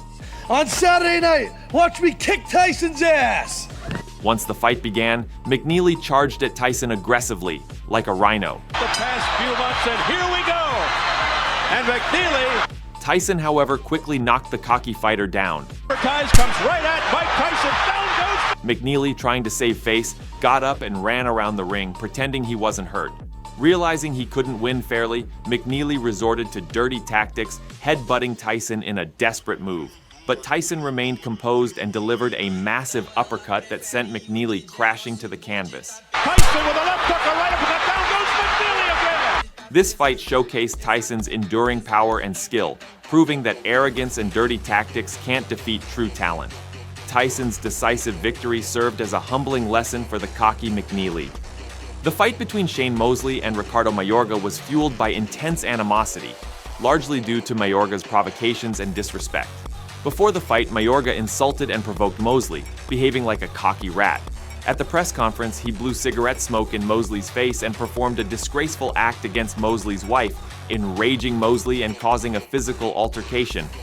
That's bad. Come on, man. It's an athlete. Come on, man. Get on, man.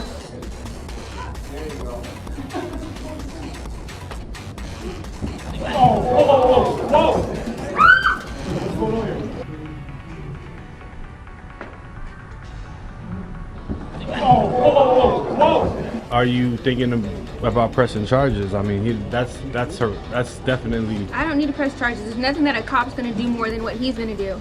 Determined to defend his dignity and his wife, Mosley entered the ring with a purpose. Throughout the fight, Mayorga continued his humiliation tactics, dancing and making gestures to mock Mosley.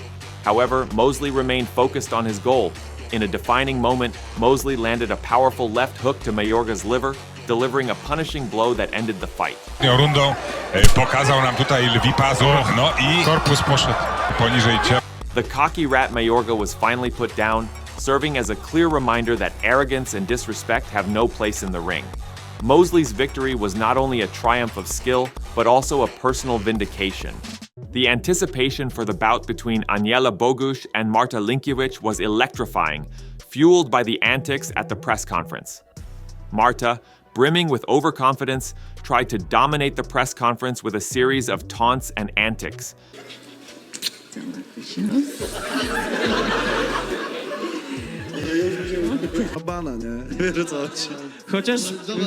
Chociaż większość panów jednak stójka.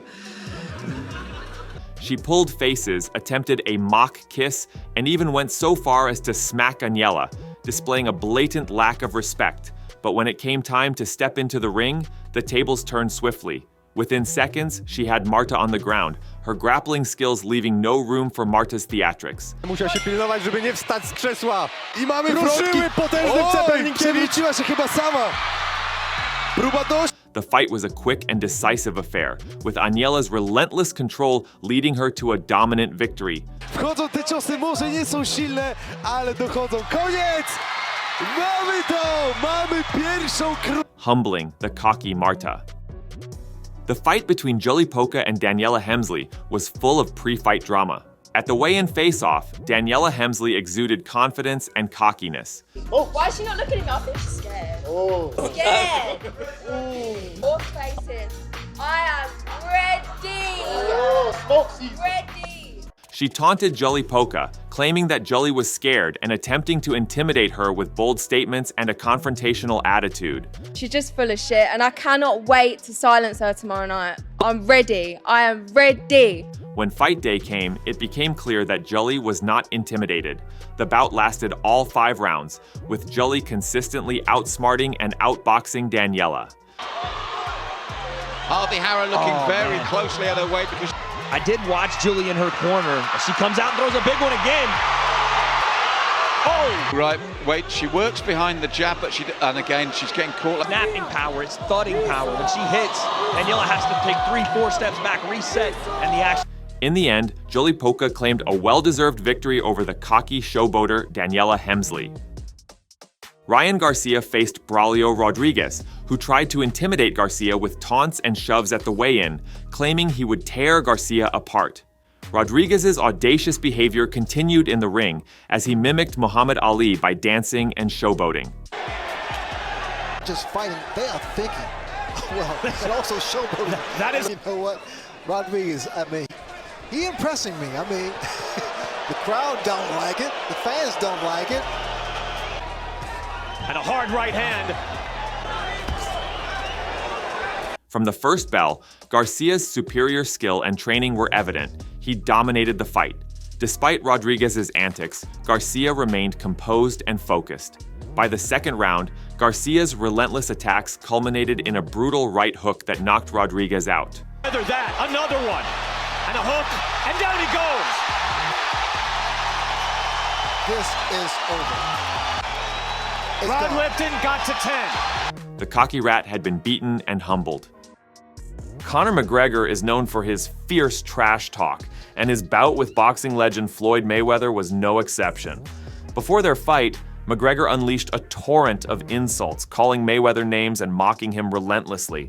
On the count of 3, I want everyone in this arena to scream at the top of your lungs, Floyd Mayweather. 1, 2, 3.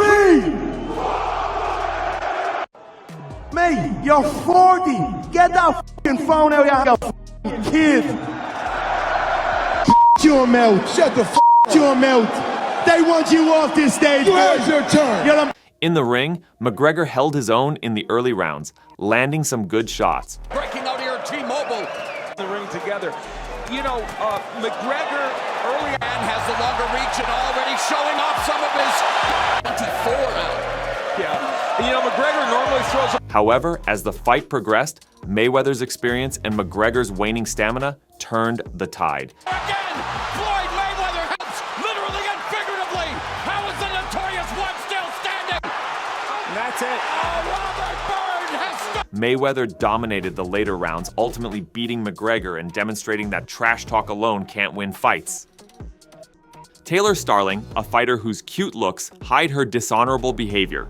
During a pre-fight stare-down with Christina Faria, Starling's cockiness was on full display. Taylor Starling, the champion! Starling's past antics infuriated Faria. When the match began, Faria unleashed a barrage of precise punches, knocking Starling down and reducing her to tears. Uppercut power on the inside, and down goes Taylor Starling. It hits you. She quit, I think. Starling pleaded with her corner to stop the fight, but they ignored her, forcing her to surrender in disgrace. And now, that is the surrender, that is the submission, and that is the... Faria's relentless assault ensured that Starling's arrogance was thoroughly punished. Paige Van Zandt, known as an OnlyFans model, revealed her darker side before her fight with Britain Hart. Van Zandt's pre-fight chokehold on Hart foreshadowed her true nature. Mania main event, 125 pounds in the women's division. In the ring, Hart's dominance exposed Van Zandt's shortcomings. Van Zandt's attempts at landing strikes were met with precise counters from Hart. She does not look intimidated at all. Stepping in goes Britain Hart, the right hand to the body. Half-tie blunt held by Paige Van Zandt. This is where she feels she can with the lateral movement. Moving backwards, right to the body. Desperate, Van Zandt resorted to illegal strikes, including punches to the back of Hart's head.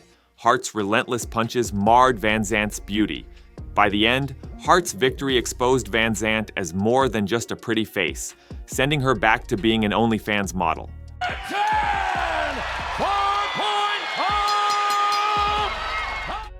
The fight between Joe Harding and Johan Segas on February 18, 2017 was memorable for Harding's showboating. Initially, both fighters struggled to land significant strikes. Once Harding connected with a solid shot, he began taunting Segas with disrespectful dance moves and mocking gestures. 195. Oh! And he... Nice. Just taking some tape off the glove. Oh! Touch gloves in the left. Never a fan of the touch gloves and then throw a punch or a kick. So again, a lot of showboating by Joe in this second round. Despite Harding's antics, Segas stayed composed, waiting for an opening. That opportunity came when Harding left himself exposed mid-taunt. And then a jab to follow it up. Again with the jab. Oh! This always sinks! Segas delivered a brutal head kick, knocking Harding out cold and humbling the arrogant fighter. Mike Tyson's encounter with gang leader and boxer Mitch Green was a clash of personalities. Green insulted Tyson, calling him a punk and threatening him with violence. Dog, he ugly. Tyson ugly. He a homo. We will lose to national. Michelle Tyson is a... I want Mike Tyson. Point blank. He's a homo. He's still a homo. His wife a homo. I'm gonna knock him out. I don't care what nobody say. If I want to threaten me, he would fight me. Despite Green's bold claims and intimidating demeanor, Tyson's superior skills and power were evident from the start. Draw a warning from Luis Rivera, the referee, about holding. Green's in trouble. Those shots, take these type of shots, it's going to slow him down. It's going to take his toe. Working the body. In the ring, Tyson showed who was the king, beating Green mercilessly and putting him in his place for his disrespect. The beating was so thorough that it left Green humiliated and overpowered. He's going to figure out a better way to approach fights like this. To just about the end of it here. Another day in the classroom. Big left hand. Even after the fight, when Green confronted Tyson on the street, Tyson delivered a knockout blow, reaffirming his dominance and ensuring Green thought twice about crossing him again. His 21st straight win in as many fights, Mike Tyson.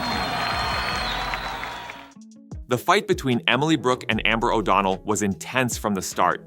At the weigh-in, Amber tried to provoke Emily by pushing her and claiming she would destroy her in the ring.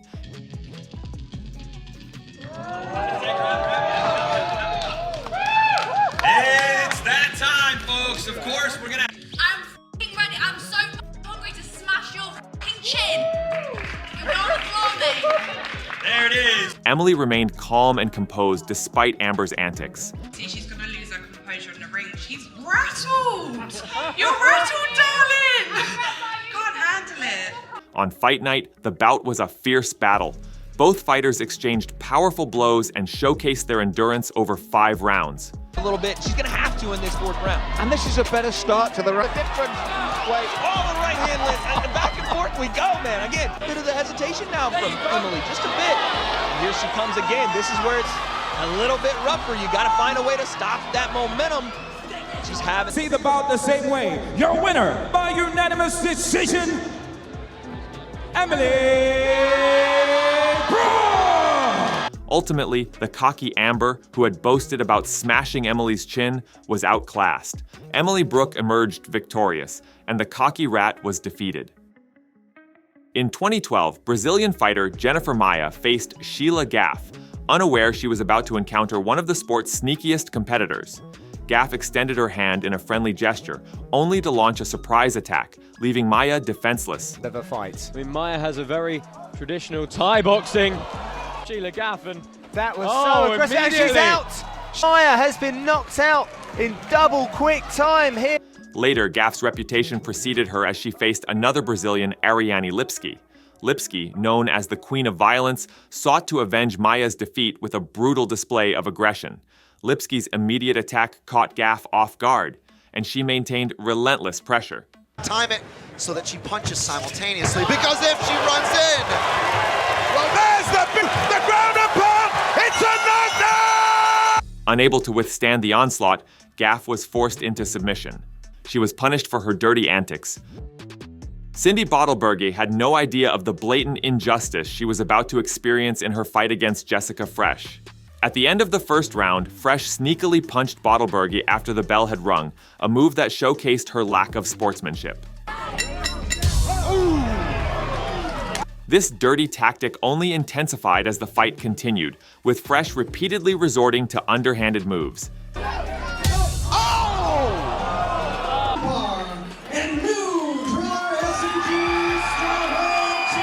However, karma caught up with Jessica Fresh when she faced Lindsay Williams, nicknamed Wonder Woman.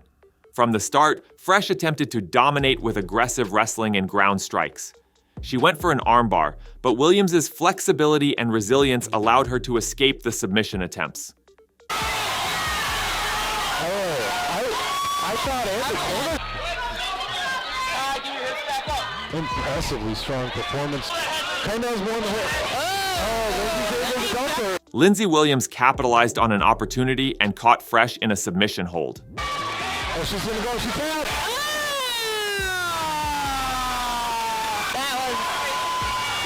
I'm guessing. Williams' victory was a clear display of how sportsmanship and skill can triumph over deceit and unsportsmanlike behavior. Fresh was forced to tap out, facing the consequences of her dirty tactics. In a clash between YouTube personalities, Austin McBroom's arrogance led to his downfall against Anison Gibb. Before the fight, McBroom confidently predicted an easy win, claiming Gibb wouldn't last 3 rounds. He's not lasting longer than 3 rounds. Like I said, I really hope he's serious, because in this game he gets seriously hurt. Like this, you're gonna be right here. You're gonna be right. Yeah, you're gonna be right here. You're gonna be right here. You're gonna be. Watch out, bro. Watch out. Guys, don't fight, guys. Don't be silly. Don't. In the 1st round, McBroom knocked Gibb down and taunted him with a cocky gesture. Lead hand to make sure it's extended. However, Gibb's relentless determination turned the tide. By the 3rd round, Gibb had gained the upper hand, delivering powerful blows that wore McBroom down. The 4th round saw Gibb send McBroom into multiple knockdowns, culminating in a final crushing right punch that ended the fight. McBroom, who had been all smiles and taunts, was left defeated on the canvas. Stop. You can't hit him behind here. Finish off the fight. Big left hook.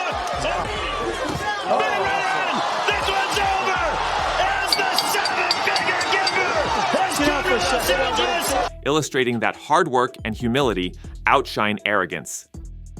In February 2015, Carl Frampton defended his IBF Super Bantamweight title against Chris Avalos. The press conference saw both men trading harsh words, ending with Avalos shoving the champion.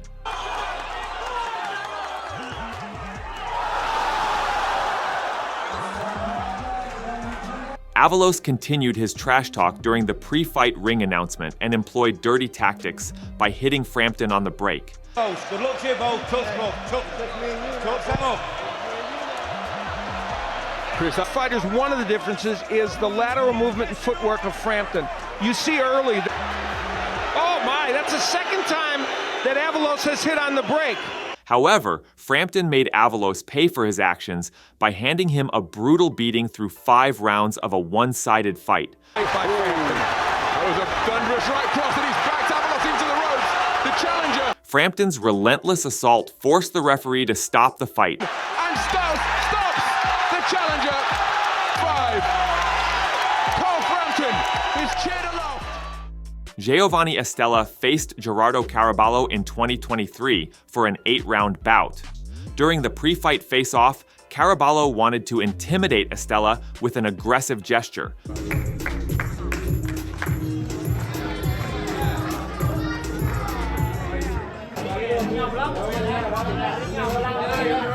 When the fight began, Estella quickly took control.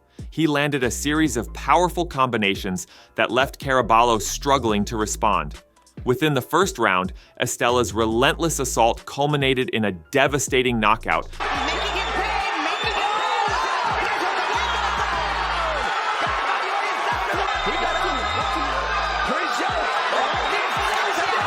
Leaving Caraballo on the canvas and securing a swift and emphatic victory for Estella. The cocky Caraballo was brutally humbled.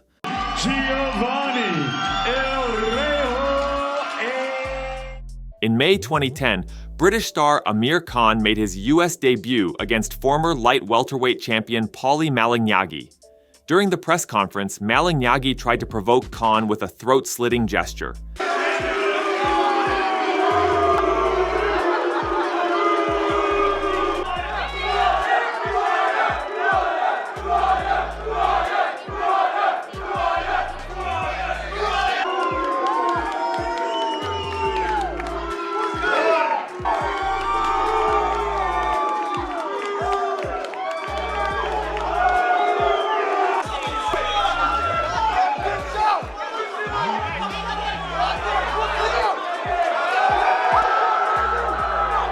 However, in the ring, Khan's speed and power were too much for Malignaggi to handle.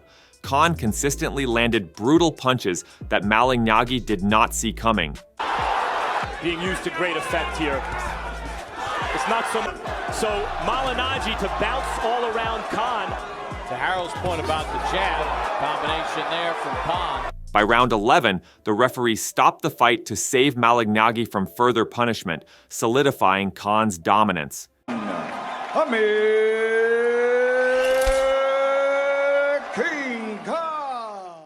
In January 2015, Cornelius Whitlock and Greg Jackson squared off in a scheduled 4-round bout.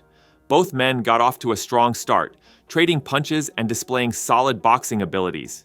Can hit you. Here he comes in behind the jab and scored with the right. It's Facebook page and score along. We will update those results throughout the night. In round 2, Whitlock caught Jackson with a clean shot and dropped him. Whitlock mocked Jackson by dancing over him. He opened up and caught him! My, oh my, he was dancing while he was still going down! However, Jackson managed to survive, and in round 3, he returned the favor by knocking Whitlock out, earning the win and doing his own victory dance. In from Jackson as he's on the attack, and Jackson. Behave like a...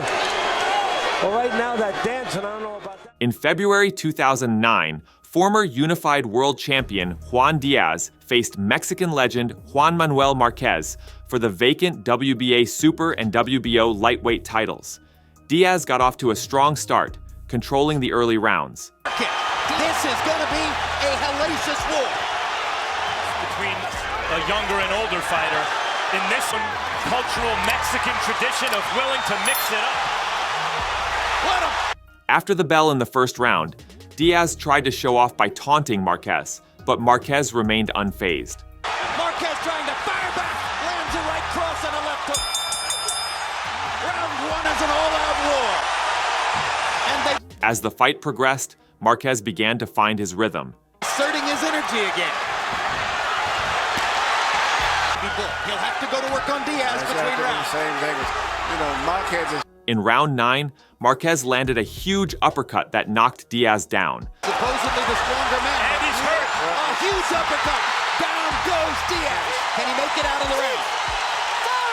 35 seconds to go. Marquez then unleashed a series of body shots, knocking Diaz out and securing a dramatic comeback victory. Marquez, go to the body. Look at him go to the body and try to set up the finish, and what a right hand, and that... Humbling the cocky Diaz in the process. In October 2020, 21-year-old Justis Huni made his professional debut against Faiga Opelu for the Australian heavyweight title. Opelu came out firing from the opening bell, but had little impact on Huni. Huni picks him off, pushing forward again. Yeah, great work from Huni early, just touching him to beautiful work.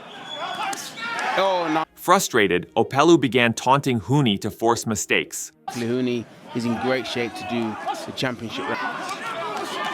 Nice work. That is nice quality stuff from Justis Huni.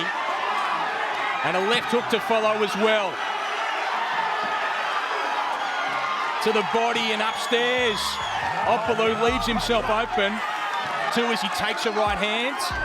He's taken a lot of shots, Opelu. Now he takes a few. And he's Huni remained focused, landing crazy punches until Opelu's corner threw in the towel to save him from more punishment. I think taking... Huni working hard, and that's a big right hand. Taking more than he bargained for. There's it out. Comes in. Huni's dominant performance marked the beginning of his promising career, and the Dirty Rat was beaten. The new Australian heavyweight champion! In December 2014, David Lemieux defended his NABF middleweight title against 2-time former world title challenger Gabriel Rosado.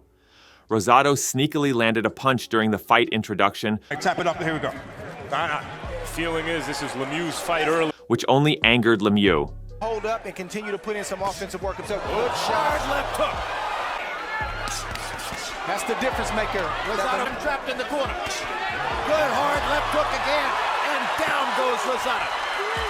Throughout the fight, Rosado continued to showboat and call for more shots. I'll come and get you. Lemieux landed a left hook to the body. Trying to psychologically break. Brooklyn. This is why the fans love Gabriel Rosado. Win, lose, or draw. Where you said it, where he's slightly pushing Lemieux back. Lemieux was bothered by what he thought was a low shot. But Lemieux obliged and battered him, shutting one of his eyes. The ringside doctor eventually intervened and stopped the fight in round 10. Can't seem to make up his mind. I believe that's the doctor on the ring roll. And it's over. It's very difficult eye test that Rosado was passing. In November 2022, internet sensations and rivals Dean the Great and Waleed Sharks faced off for the Misfit Boxing's MBF lightweight title. Things got heated during the press conference when Waleed sucker punched Dean the Great.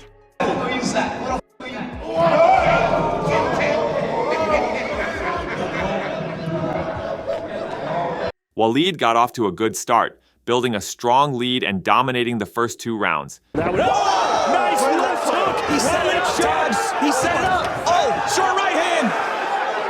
Hey, both these guys look like pitchers. That is a knockdown! That is a right hand!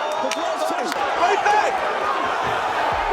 That's going to be interesting. He continued to taunt his opponent, appearing to get away with the disrespect. He's doing a great job. He's jabbing to the body, then he's coming up top and he's going left hook, right. Oh! What is he doing there? That's not... However, in round 3, Dean made a comeback and knocked out Waleed with a perfectly timed shot, changing everything and securing the victory. No way! Waleed Sharks! He's got a clear streak!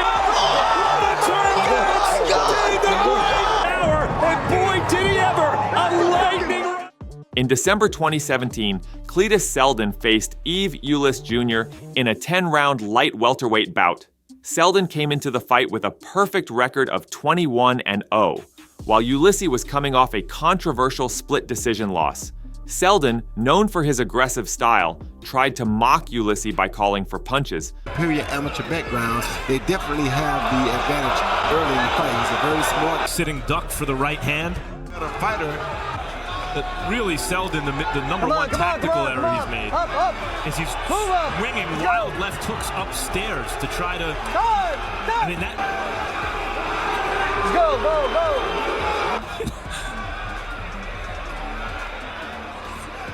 But he soon regretted it. This is where you find out if the interesting pressure fighter who can hit.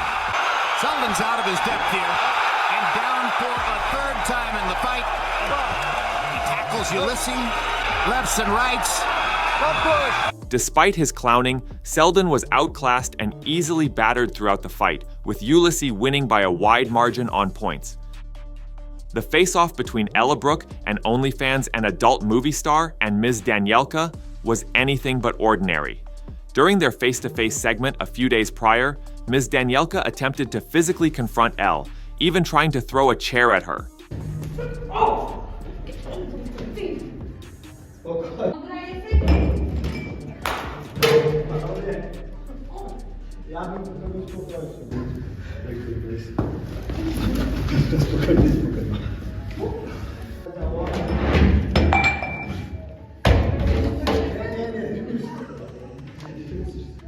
The day before the fight, during their stare-down, Ms. Danielka used her height advantage to intimidate Ella, overconfidently pushing towards her, mocking her height, and making fun of her. Both ladies ready, only one day away.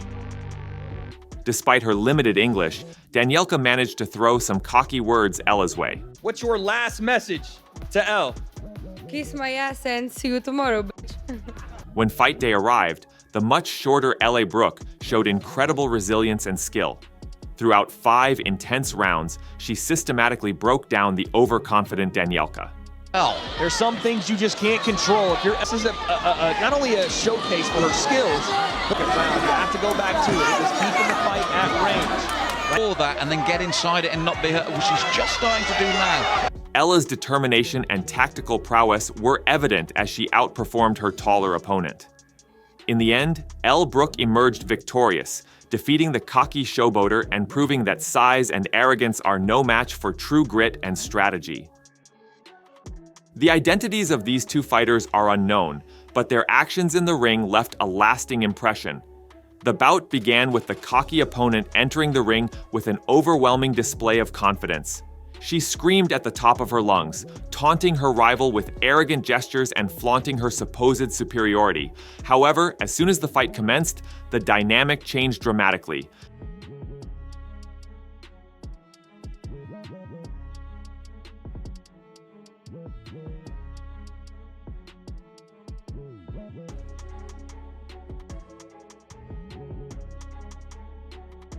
The confident fighter's bravado quickly dissolved as her opponent showcased superior skill and strategy. Each move was calculated, every strike precise. The confident fighter found herself outclassed at every turn. The match ended with a decisive TKO, leaving the once boastful fighter humbled and defeated. Kamila Smogoletska, notorious for her taunting and arrogance, faced Kamila Wybranczyk. Smogoletska mocked Wybranczyk before the fight, underestimating her opponent. In the ring, Smogoletka's initial dominance was short-lived.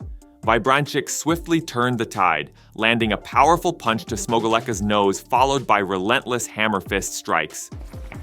Oj, teraz będzie parter. Dobrze broni Zusi, ale jest wykaczona. Zusi próbuje się bronić. Musi. Na razie nie dzieje się jej dużo krzywdy. Nie, teraz dostaje dużo ciosów. Wybranczyk's aggression culminated in a chokehold, forcing Smogoletka to tap out. Smogoletka's cocky attitude was thoroughly beaten out of her by Wybranczyk. Kamiszka Wybranczyk! Geronimo Mondragon attempted to intimidate Vyacheslav Datsik with aggressive antics, screaming and pushing him during the face-off.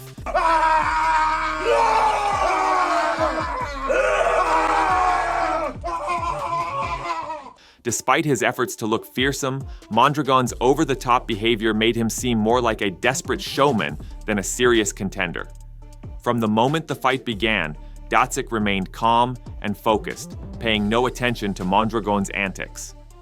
As Mondragon continued his theatrical display, Dacik seized the opportunity and delivered a powerful sledgehammer-like punch in the first round.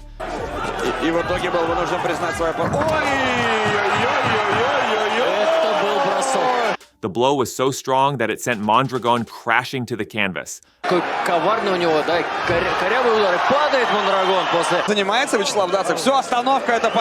Abruptly ending his performance and silencing his loudmouth antics. The Dirty Geronimo was defeated. The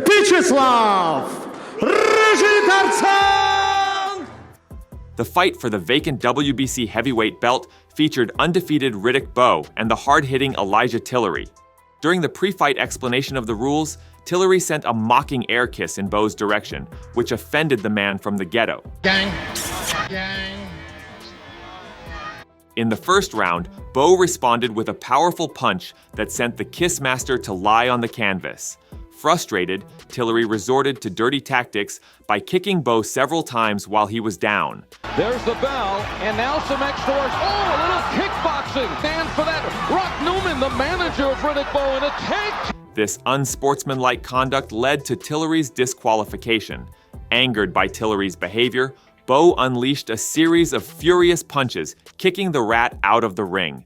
Tillery demanded an immediate rematch to prove he wasn't an ordinary fighter.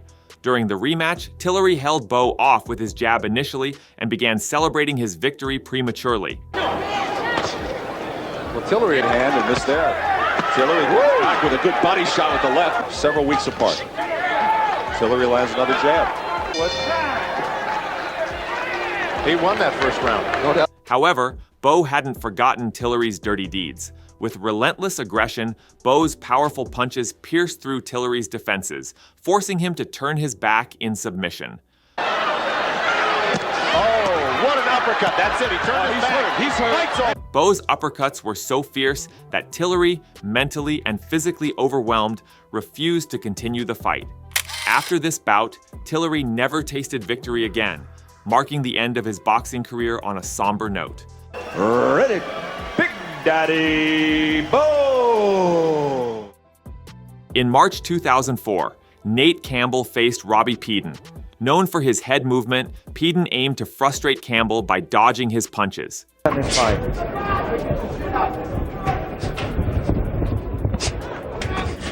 Counter right hand. And from Campbell, look at that combination. Campbell, on the other hand, does. He does. He was an even match for Casemiro. He does. And Casemiro's a top guy. Peden again. Keep his hands up against a guy like this. What a round of... Much better round for Campbell. Again, right to the head, right to the body. Campbell landed several significant shots, but Peden's dodges proved effective. Confident in his lead, Campbell dropped his guard, taunting Peden and showing his disdain. However, this act of arrogance was a grave mistake.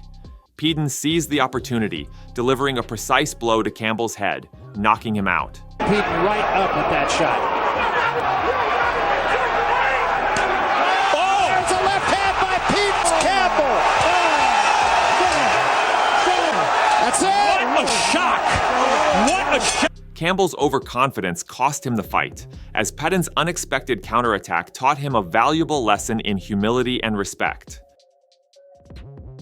At a bare-knuckle tournament, Evgeny Kurdanov faced Zelimkhan Dukayev. Kurdanov extended his hand to greet Dukayev, who ignored him.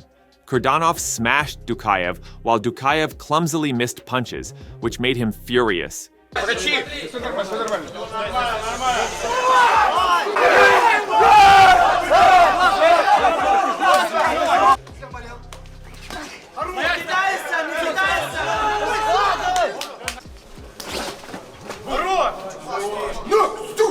Realizing he wouldn't win fairly, Dukayev resorted to dirty moves, trying to take Kurdanov down and hitting his lying opponent. Dukayev didn't stop there and landed an illegal blow to the back of Kurdanov's head. Tired of tolerating such sneaky actions, Kurdanov delivered a knockout punch, thus punishing Dukayev for his scoundrel-like behavior. Shortly before joining the UFC, Dricus du Plessis fought British fighter Yannick Bahati. For them is you. Bahati provoked du Plessis, claiming to have slept with du Plessis' girlfriend and then slapped him. I will gas, and my response was I told him, ask your girlfriend. Fighting for his girlfriend's honor, du Plessis went forward aggressively. Bahati defended himself, and the fight turned into a brawl. Early on, for the whole touch. Yeah, Dricus head hunting early on. Yannick Bahati's right hand by du Plessis now chases it up. In the end, du Plessis made Bahati pay for his words, forcing him to tap out. Shots from behind, he's looking for the takedown. Du Plessis got a hold of his neck. I think he's got it. He's got all his worth. He's a strong. After the victory, du Plessis showed a rude gesture and shouted joyfully in Bahati's face, avenging the insults. Guillotine and the new EFC middleweight champion of the world. The press conference face-off between Cheyenne Vlismas and Karolina Wojcik was charged with tension. Karolina attempted to intimidate Cheyenne with a cocky and aggressive demeanor,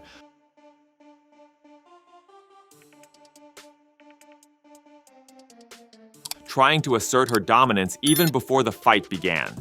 When the match started, Cheyenne quickly demonstrated who truly held the upper hand. Despite Karolina managing to get on top of Cheyenne early in the fight, Cheyenne remained unfazed.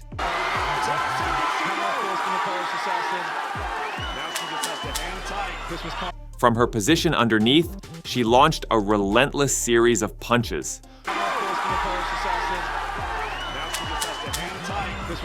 Her determination and striking power turned the tide, and Cheyenne emerged victorious, decisively defeating the overconfident Karolina. Cheyenne, the warrior princess! A very recent and highly anticipated fight saw Alexander Usyk facing Tyson Fury, who has long been considered one of the greatest heavyweights. Leading up to the bout, Tyson Fury displayed his confidence. I'm gonna bust him! Sausage, ugly little man, rabbit! Run, rabbit, run, rabbit, run, run, run! Look at him, his heart's pounding now! He's like a little pussy with an earring in! Shit house! And when they had their stare down, Tyson Fury showed his confidence and acted like he owned the place. During the fight, Fury's cockiness was on full display. He made gestures and taunted Usyk, seemingly believing he was in control. Home for that left hand to the body as well, Usyk. It's commander from Usyk, though. Taking a step back. And left from Usyk. Fury's his pal. However, this attitude would soon come back to haunt him. Usyk, unfazed by Fury's gestures, began to dominate the fight, landing powerful punches that had Fury on the ropes. In the later rounds, Usyk almost knocked Fury out, but Fury was saved by the bell.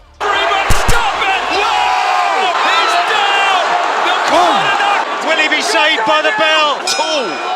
And that's it for the bell ring! Despite Fury's efforts, Usyk secured the win, proving that even the most confident fighters can be brought down by underestimating their opponents. In a memorable karate combat match, Davis Ferreras started strong, aiming for an early victory over Vitaly Cherton. He doesn't like it when he gets put down. It was so slow that you thought it wasn't going to happen. Ferreras dominated from the start, mocking and taunting Cherton with overconfidence. He even went as far as showing his tongue, convinced he would soon knock out Cherton. However, Cherton was unfazed by Ferreras' antics. Shortly after Ferreras' last taunt, Cherton demolished him with a flurry of precise strikes, securing a decisive victory and proving that underestimating an opponent can lead to a swift downfall.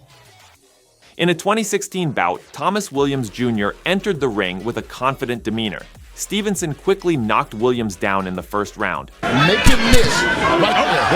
demonstrating his power early on. Despite this setback, Williams came back strong in the second round, shaking his head to indicate that Stevenson's punches didn't hurt him. Williams even invited Stevenson to hit him more, and began dancing in the ring. The champ was staggered at the end of round 2. Displaying a cocky attitude. This overconfidence, however, would soon be his downfall. Shortly after his taunting and dancing, Stevenson landed a powerful blow that knocked Williams out cold. Superman! The cocky gestures and bravado were swiftly silenced as Williams lay on the canvas. In the lead-up to a kickboxing fight between Badr Hari and Rosocek, Badr Hari's arrogance was on full display. During the early press conferences, Hari declared he was done being humble and confidently predicted his victory. Wait until I win. Being humble over. His overconfidence was further showcased during the weigh-in, where he aggressively pushed Rosocek, displaying a dirty and disrespectful attitude.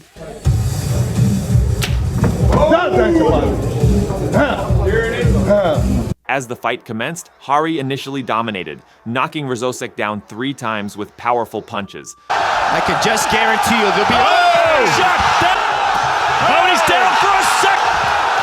Oh, ready to go. Despite his aggressive tactics, including a punch after the bell in one of the later rounds, that's the rounds up. Rosocek's resilience shone through. Each time he was knocked down, he got back up, ready to continue the fight. In a dramatic turn of events, fed up with Hari's unsportsmanlike conduct, Rosocek launched a powerful counteroffensive. In what became one of the greatest comebacks in kickboxing history, Rosocek knocked the cocky Hari out. It is over. Oh my God! One of the biggest upsets in Glory's history! Securing a stunning victory and proving that arrogance often leads to downfall. Alim Nabiev, known for his ostentatious behavior, faced Cedric Doumbé. In their first encounter, Nabiev's showboating and mind games allowed him to win by a narrow split decision. Alim Nabiev! However, in the rematch, Doumbé came prepared and ignored Nabiev's antics. Nabiev's underhanded tactics, including sneaky attacks and rabbit punches, only served to anger Doumbé. The exchange in the middle of the ring. And look at this! There's the back of the head. Stop! Whoa! Time! In response, Doumbé delivered a series of powerful blows, forcing Nabiev to dance around the ring before ultimately knocking him out. Oh, they'll open up! Oh, that man's... Good jab. Oh! What a right hand!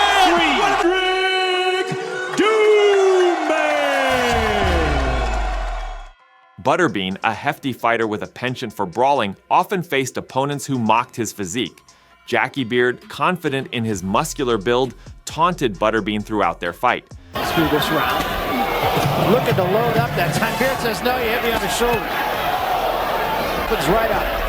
Bean was doing a little hot dogging there.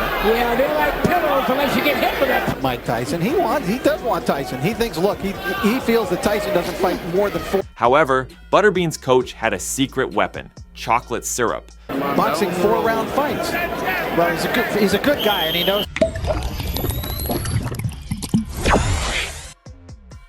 Between rounds, Butterbean received a boost from this unexpected source which fueled his determination. With renewed energy, Butterbean unleashed a devastating right hook, knocking Beard out cold and wiping the smug smile off his face. Oh, a big right hand, and that dropped it, and I mean dropped it. Bean's been waiting for that shot, and there was nothing fluke about that. That's it, he's still out. Artur Szpilka, notorious for his dirty tactics, gonna kick his ass. Remember, champ, I'm gonna kick your ass. Faced off against the undefeated Deontay Wilder. Before the fight, Szpilka tried to provoke Wilder with a nasty headbutt, setting the stage for a heated battle. Saturday, baby, you going deal. You going deal. You going down. Deal. Yes, deal. And going down. Deal. You going down. Yes,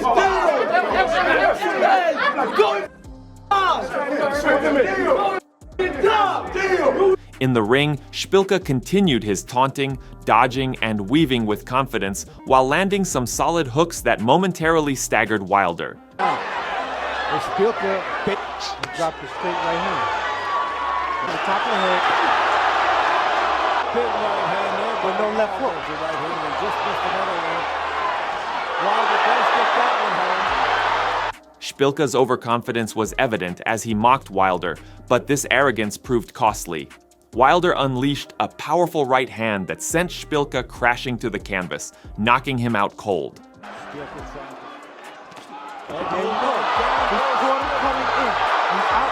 Referee just needs air time, but he's sitting there counting. What are you counting for? That's what I mean. Don't back up. March 2017 saw David Lemieux and Curtis Stevens clash for the WBO Intercontinental Middleweight title. Stevens, known for his tough talk, told reporters that Lemieux should expect pain, comparing the anticipated hurt to a throbbing toothache. What can he expect from the cerebral assassin? Oh, pain. Pain. You know one of them toothaches? You ever had a bad toothache that you didn't go get taken out just yet? Or you had a surgery and they give you no medicines to help you cope with it? One of them type of pains. However, it was Stevens who felt the pain as Lemieux unleashed a thunderous left hand that knocked him out cold in the third round. Serious guy who usually demands a lot out of the fighters. Stevens is biding his time, not throwing nearly as many as Lemieux, trying to make them count. Oh, there it is, Stevens. Out cold. And out cold. Victory. Lemieux got what he was looking for on a perfect right-hand shot. No, left hook, left hook, yeah. Jim. Left Put hook. Stevens to sleep in a... Ending the fight in spectacular fashion and beating the cocky rat once and for all. In January 2007, Kelly Pavlik faced off against Jose Luis Zertuche at the Honda Center in Anaheim. In his last fight. Zertuche tried to show bravado by raising his hands in the air after being hit by Pavlik, but his showboating was his downfall. Moment to be captured here dramatically, and though Pavlik is starting to take control of the fight increasingly in this round, is he missing his... 12 seconds later. Going through with it. Oh, big right hand, and there it is. There's a dramatic moment. Like I said, he's got to set up a punch and come through with it. Completely reckless. Maybe a little bit more Gotti would be nice. 1 minute later. So long as... Zertuche to sleep with a right hand, and Raul Caiz just waves it off. And that's why you never showboat.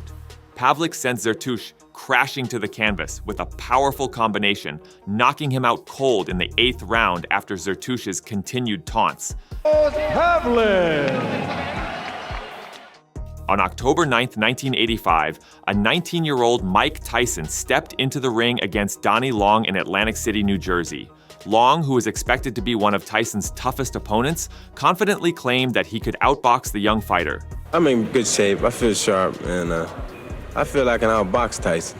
I keep him in the middle of the ring, and I can punch him, if not better than Tyson. This will be a win to let everybody know that Donnie Long is back. Tyson, however, came out with an aggressive style. From the opening bell, he overwhelmed Long with a barrage of punches, flooring him twice in the first round. 18 years of age. Long is 27. Oh, wow. Well, left hand again. Well, he nearly sent Long out of the ring with that left hook. Tyson. Oh, Long is down. Second time. The final knockdown came from a short but powerful left hook. This is as bad as I've ever seen Donnie Long look, but give Tyson credit. That's it. Wow. The left hand puts him down. He collapses, and this one is... Ending the fight and further establishing Tyson as a force in the heavyweight division. On March 19, 2022, Alexis Rocha faced Blair Cobbs in a bout in Los Angeles. The build-up to the fight was heated, with Cobbs confidently predicting that he would end Rocha's career. Go ahead. Remember your face. Nobody's going to remember your face. You know why? You're one fight from the commentary booth. The star. You're one fight from the commentary booth. The most exciting man in boxing. The baddest man in the ring. You'll be because I'm the baddest man on the planet, period. I'm so busy just whipping ass all day. There ain't no running, ain't no hiding, ain't no pity pat shots. This is going to be fight. A war going on, baby. Golden Boy YouTube show starts at 3 o'clock. Golden Boy. Cobbs even continued to taunt Rocha during the fight, smiling whenever he took a hit, trying to get inside Rocha's head. A little bit, just like that. Cobbs connects with a right hook in the midst of that as well, but Rocha still firing away, and Cobbs smiles as if this is what he wants. Feel him swings. 3 solid jabs in a row. I like that by Rocha. That was a big, well-timed shot by Cobbs right there, but you gotta give. However, Rocha focused on his game plan. In the 8th round, Rocha landed a well-timed right hook that floored Cobbs. So is Rocha, who connects on a big right hook. The fight continued briefly, but in the 9th round, Rocha unleashed a series of unanswered punches, forcing the referee to stop the fight. Stop this fight, even though he is taking a beating. Big right hook wobbles Cobbs. He was nearly caught up in the ropes. The mouthpiece is out, and Rocha is all over him.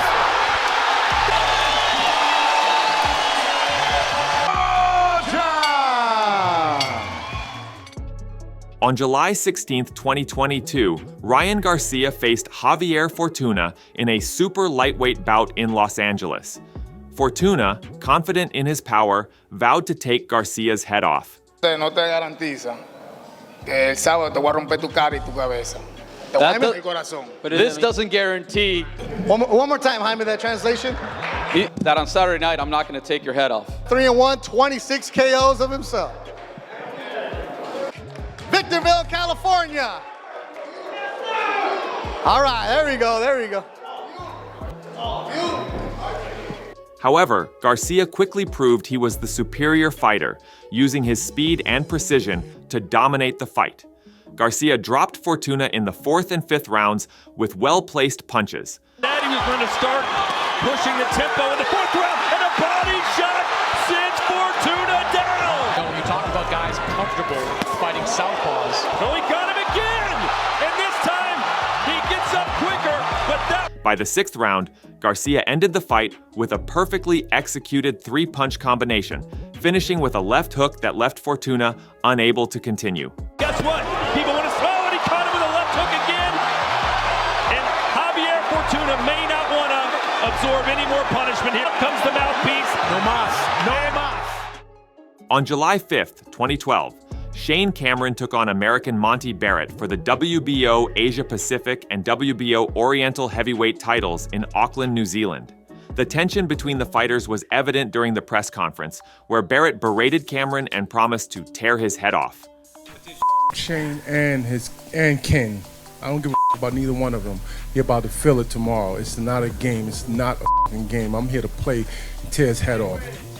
There you have it. The rivalry carried into the fight, with both fighters refusing to touch gloves. I've got to say, Luis Ruiz has done a great job with Monty Barrett's conditioning. Understand this. You must fight within the rules. If you don't, I'll be penalised. You understand that? Touch gloves to have to do it away from the belt. The final instructions right there by Brad Vocali. The fight was intense, with both men going toe-to-toe for the first 3 rounds. However, Cameron found success with his right hand. No, he's strictly looking for Monty's head. Monty Barrett's head. And in the 4th round, he landed a powerful overhand right that knocked Barrett out cold, ending the fight and beating the dirty fighter. Shane Cameron in the...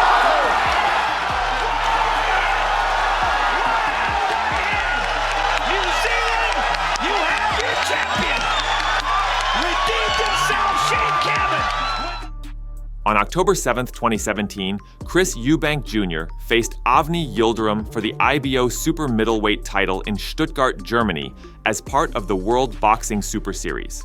The buildup was tense, with Yildirim's manager hurling insults and predicting Eubank wouldn't last 12 rounds. And be sure, I hope you have enough weapons to stay 12 rounds. And if you win this fight, I will be the first guy who respect you and shake your hand. But I don't see any. No, this, I do this, so you know what, you are doing nothing. So I'm getting mad because I'm looking like a stupid guy here. So we do everything, and don't watch it me always. Next time I knock you out. I knock you out. Ali. What? Yes? Let the fighters fight.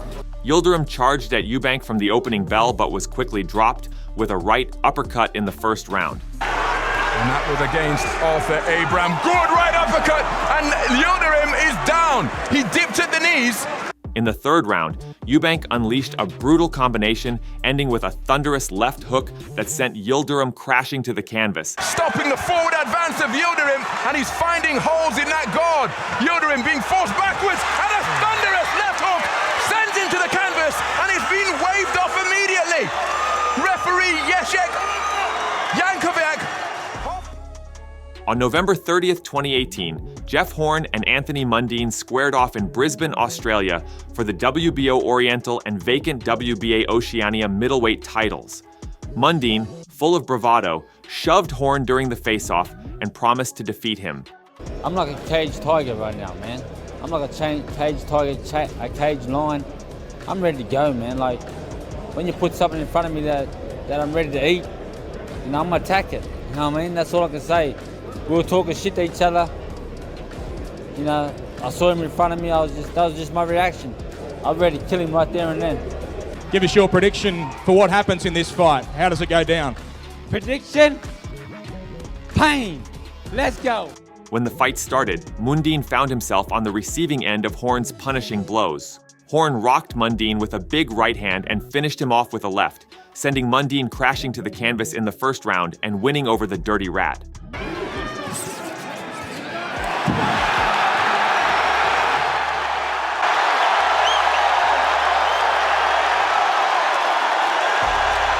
Your winner by knockout and new WBA Oceania and WBO Oriental Middleweight Champion, Jeff the Hornet!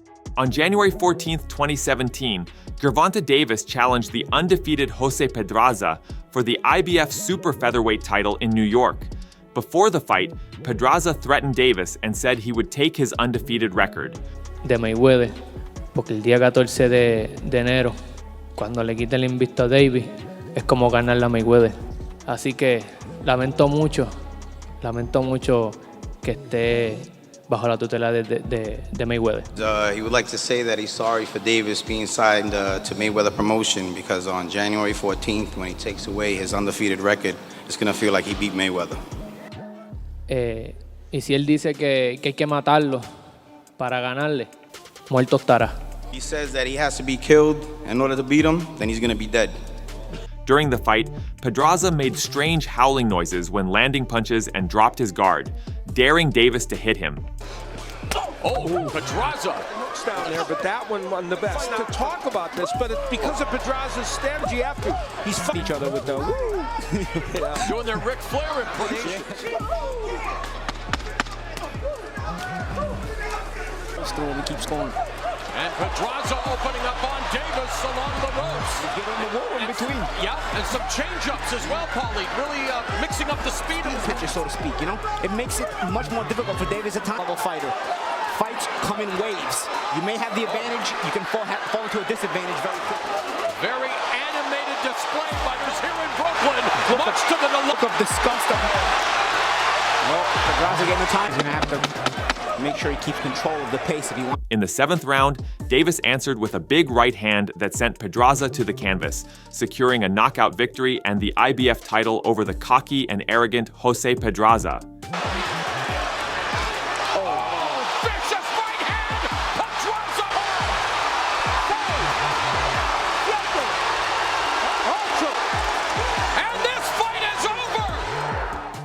On June 16, 2021, Andre Mikhailovich and Alex Hannon faced off in Sydney, Australia, after a heated rivalry. During the weigh-in, Hannon made hand gestures indicating he would end Mikhailovich. What can we expect tomorrow night? Fireworks. That's it. Yeah. Bombs away. Can we expect any fireworks here at the press conference, at the weigh-in? I don't know. We'll see. We'll see what he's gonna. Whatever he does, I'll just, you know. The tension carried into the ring, with Hannon landing a cheap shot before the fight started. Let me talk, okay? We're a good clay fight, okay? You know all the rules? Obey them all the time. Touch gloves and let's get it on, boy. Listen, mate, don't do that again. Don't get disqualified, you understand? Don't. A lot of bad blood. However, Mikhailovich quickly took control, dropping Hannon twice in the 2nd round with powerful combinations before the referee stepped in to stop the fight. Good hook there for Mikhailovich, and down goes Hannon. It was his shot in the first round, and he's brought it back with interest in round number 2. This is with his right hand and works, and there's the hook again, and he goes again. Bitch. Hey, you okay? Alex Hannon, it's another shot, and more. And here they come, and there's the stoppage. And it's a victory for the red corner, Andre, the Renegade Mikhailovich! February 27th, 2021 saw the rematch between Haye and Julius Long. Long, known for his trash talking, tried to unsettle Haye by taunting him throughout the bout, often lowering his guard to mock his opponent. A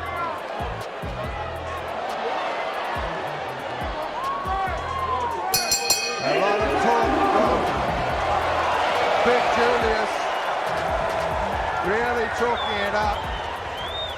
He's a mountain of a man. He's certainly got cracked more than a couple. Especially that midsection, taking a lot of punishment, absorbing a lot of shock. Every time he eludes a punch too, not that time though. It saps the energy. Get out into space. Him having a laugh himself. They're getting sucked into. Oh, left hook. Almost a check left hook as well from the big man. Well, that's starting to become an interesting round because he's landing a lot of shots, he's talking a lot of smack. Predictable there, he's starting to walk in and do the same thing.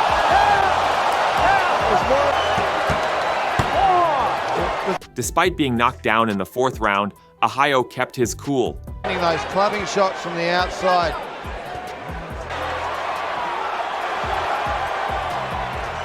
Yeah, he's starting to land the big shots now. Starting to try and put his combinations together. There's a little counter left. By the 7th round, he found his opening and delivered a powerful left hook that sent Long sprawling to the canvas, securing a decisive victory. 10 seconds to go in the round. There he goes. And he's down. And he's down. And he's down. He's chopped out a tree. The towel has come in. Finally, shot after shot. Unified heavyweight champion Anthony Joshua faced Kubrat Pulev in December 2020. Pulev, confident and defiant, promised to take Joshua's titles. Tomorrow I show you, man. Tomorrow I show you.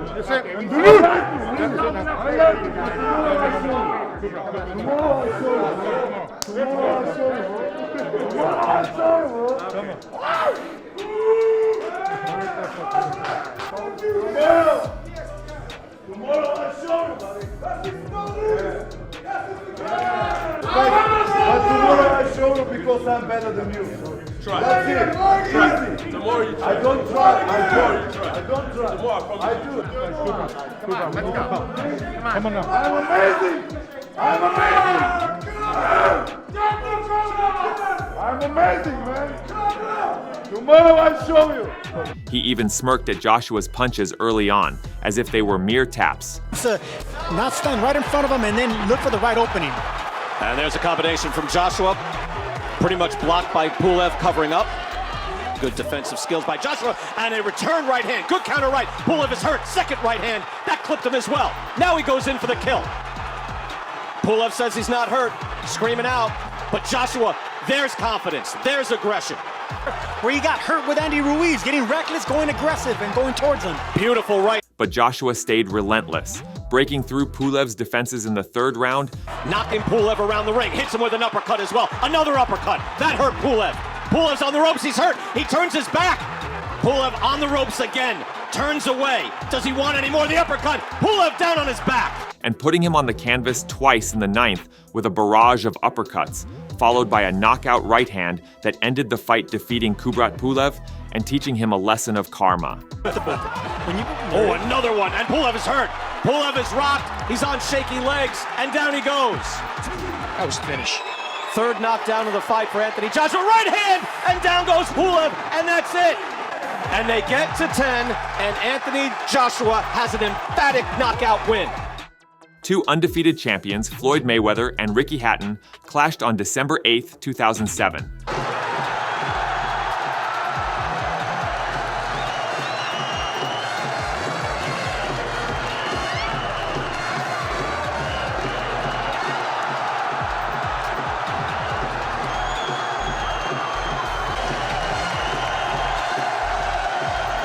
Thank you, that reception. I'm sure the crowd would like to agree with me, but if he dances like that in Dancing with the Stars, he's fucking no chance, does it?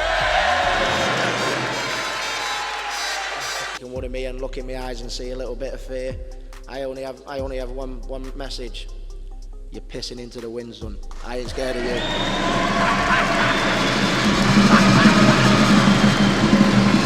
Floyd's gonna run away all night. He says he isn't, but he is. See you December 8th, Floyd.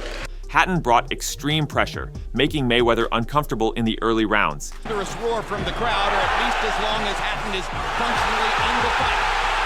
See, that's again that foot speed faster. So far, he's keeping Rick at a distance where he can catch him. But if he lets Ricky start crowding, then there's a fight. Hatton lands a jab. Hatton lands another jab. During the 6th round, Hatton was penalized for hitting Mayweather on the back of the head, resulting in a point deduction. That option is still there for Mayweather. Davey Boy Hatton rocked him with a pretty good right hand. Hit him with another good hand. And whether he's hurt or he's just off balance, did they get a point away? Frustrated, Hatton responded with some cocky gestures, trying to shake off the setback, but ultimately fueling Mayweather's hunger.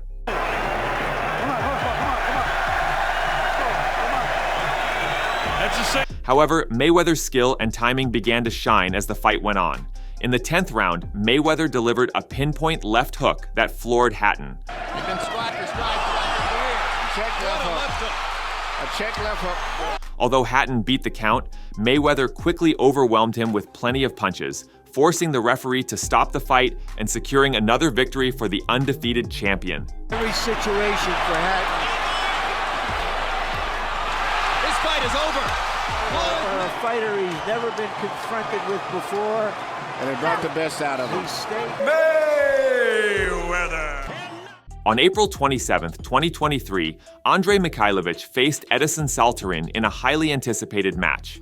Both fighters entered the bout with undefeated records, promising an exciting contest.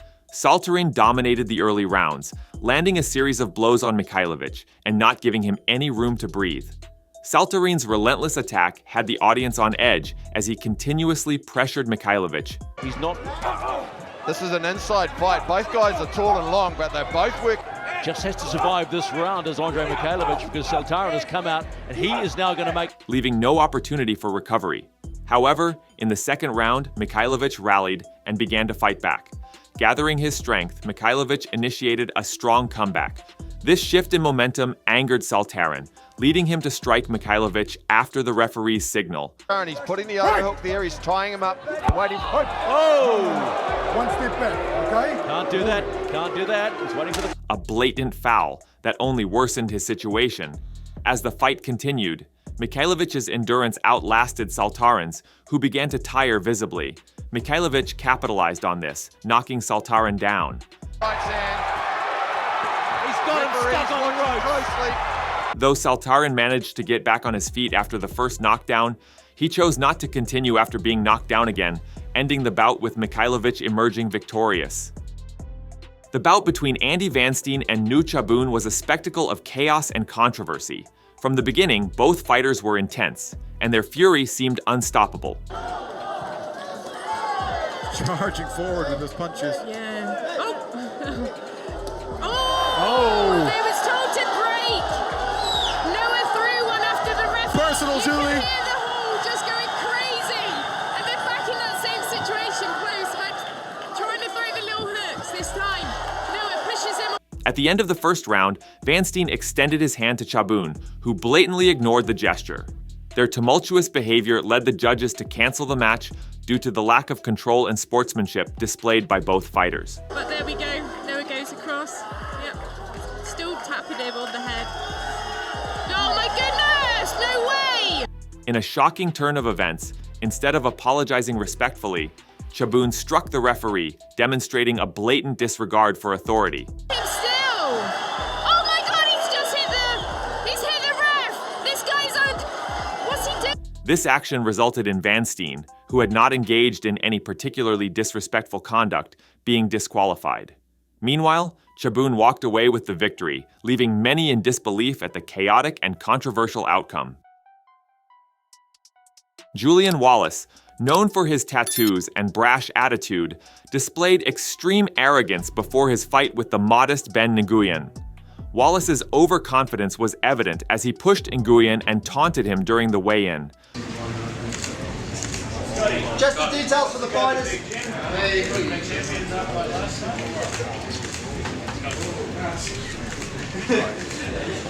Underestimating his opponent completely. Once the fight began, Wallace's arrogance quickly backfired.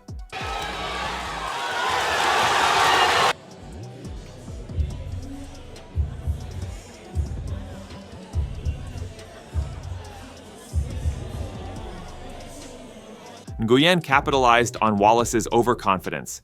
Just 20 seconds into the fight, Nguyen delivered a precise and powerful series of strikes that knocked Wallace out cold. The swift and decisive victory silenced Wallace's taunts and forced him into an early retirement from fighting. In a fight filled with tension and high stakes, the most significant moment of respect usually comes in the final rounds with a glove touch. However, in the match between Terence Lewis and Michael Rush, this tradition was marred by an act of arrogance. It has been a very entertaining one. Wow! There goes William Rush! Was he trying to shake hands? Believing he was losing the fight, Lewis, desperate to win at any cost, sucker-punched Rush as he approached for a glove touch. Fortunately for Rush, the referee was still between them when the foul occurred, and Lewis's actions were immediately deemed illegal. Although the fight continued, Rush was visibly hurt by the foul play. The referee ultimately stopped the fight and disqualified Terence Lewis for his unsportsmanlike conduct. So in the end, Michael Rush won over the cocky fighter. Anderson Silva, widely regarded as one of the greatest mixed martial artists of all time, met his match at UFC 162 against Chris Weidman. Known for his showboating and taunting, Silva dropped his hands and dodged punches with his signature head movement, attempting to lure Weidman into making a mistake. Does not want to get in a kickboxing bout for his ego. However, Silva's overconfidence backfired spectacularly. In the second round, Weidman capitalized on Silva's lowered guard, landing a powerful left hook that knocked Silva out cold. Anderson. Oh no, he got hit! Look at it! This fight was a stark reminder that even the greatest fighters can be humbled by their own arrogance. The fighter Usman Ahmed was a very cocky fighter, and that showed from the start of his fight against Ashley Sexton. Overconfident, he entered the ring to up-tempo music,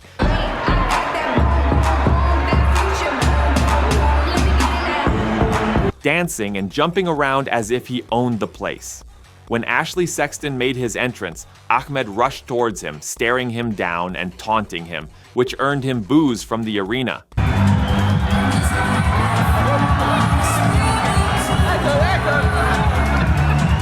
Despite the crowd's disapproval, Ahmed remained arrogant. From the start, Sexton dominated Ahmed, landing solid punches and controlling the fight. Even as he was losing, Ahmed continued to taunt Sexton, trying to show that he wasn't hurt. However, his bravado would soon backfire. With a minute left in the first round, Sexton landed a powerful punch that knocked Ahmed out cold. Right hand, and he's been having success with that since the opening bell! Oh! Ending the fight dramatically and humbling Ahmed in front of the booing crowd. Adrian Broner, known for his brash personality, promised in the pre-fight press conference that he would knock out Marcos Maidana, claiming it would be an easy fight. It's gonna get ugly. It's gonna get ugly, man. It's gonna get ugly, man. I'm going for the knockout. He better be ready. Strap up. During the weigh-in, Broner was close to starting a fight, being very cocky and disrespectful towards Maidana. And we have a fight. When the fight began, Maidana dominated from the start. At the end of round one, Broner resorted to dirty gestures against Maidana, drawing boos from the audience. Those punches confident in doing that. He's gonna have to get after. Oh, wow. In round two, Maidana knocked the cocky Broner down with a powerful punch. Maidana that sticks another right hand. Broner goes down for the first. A few rounds later, in round 8, Broner was knocked down again by a beautiful left hook. Oh, the hook got him. The hook got him. Shortly after the knockdown, Maidana accidentally headbutted Broner. Seizing the opportunity, Broner lay down crying and hoping for a penalty that could benefit him, but he didn't get what he wanted. In round 11, Maidana remembered the dirty gesture Broner had made in the first round and decided to return the favor. Broner, very impressive in the fact that he's been knocked down twice, felt a lot of power, yet he's still... When the bell rang at the end of round 11, Broner kept punching after the bell, which the crowd did not appreciate. He is in tough tonight! The match went to the judges, and Marcos Maidana emerged victorious against the cocky Adrian Broner, proving that arrogance and disrespect have no place in the ring. In February 2013, former world champion Gavin Rees challenged Adrian Broner for the WBC lightweight title. Rees enjoyed early success, connecting with clean jabs and body shots. Бокса, в кавычках. В общем, его не смущает частоты ударов. However, he became overconfident and started showboating. Broner took control of the fight, sending Rees to the canvas in round 4 and again in round 5. Два британца.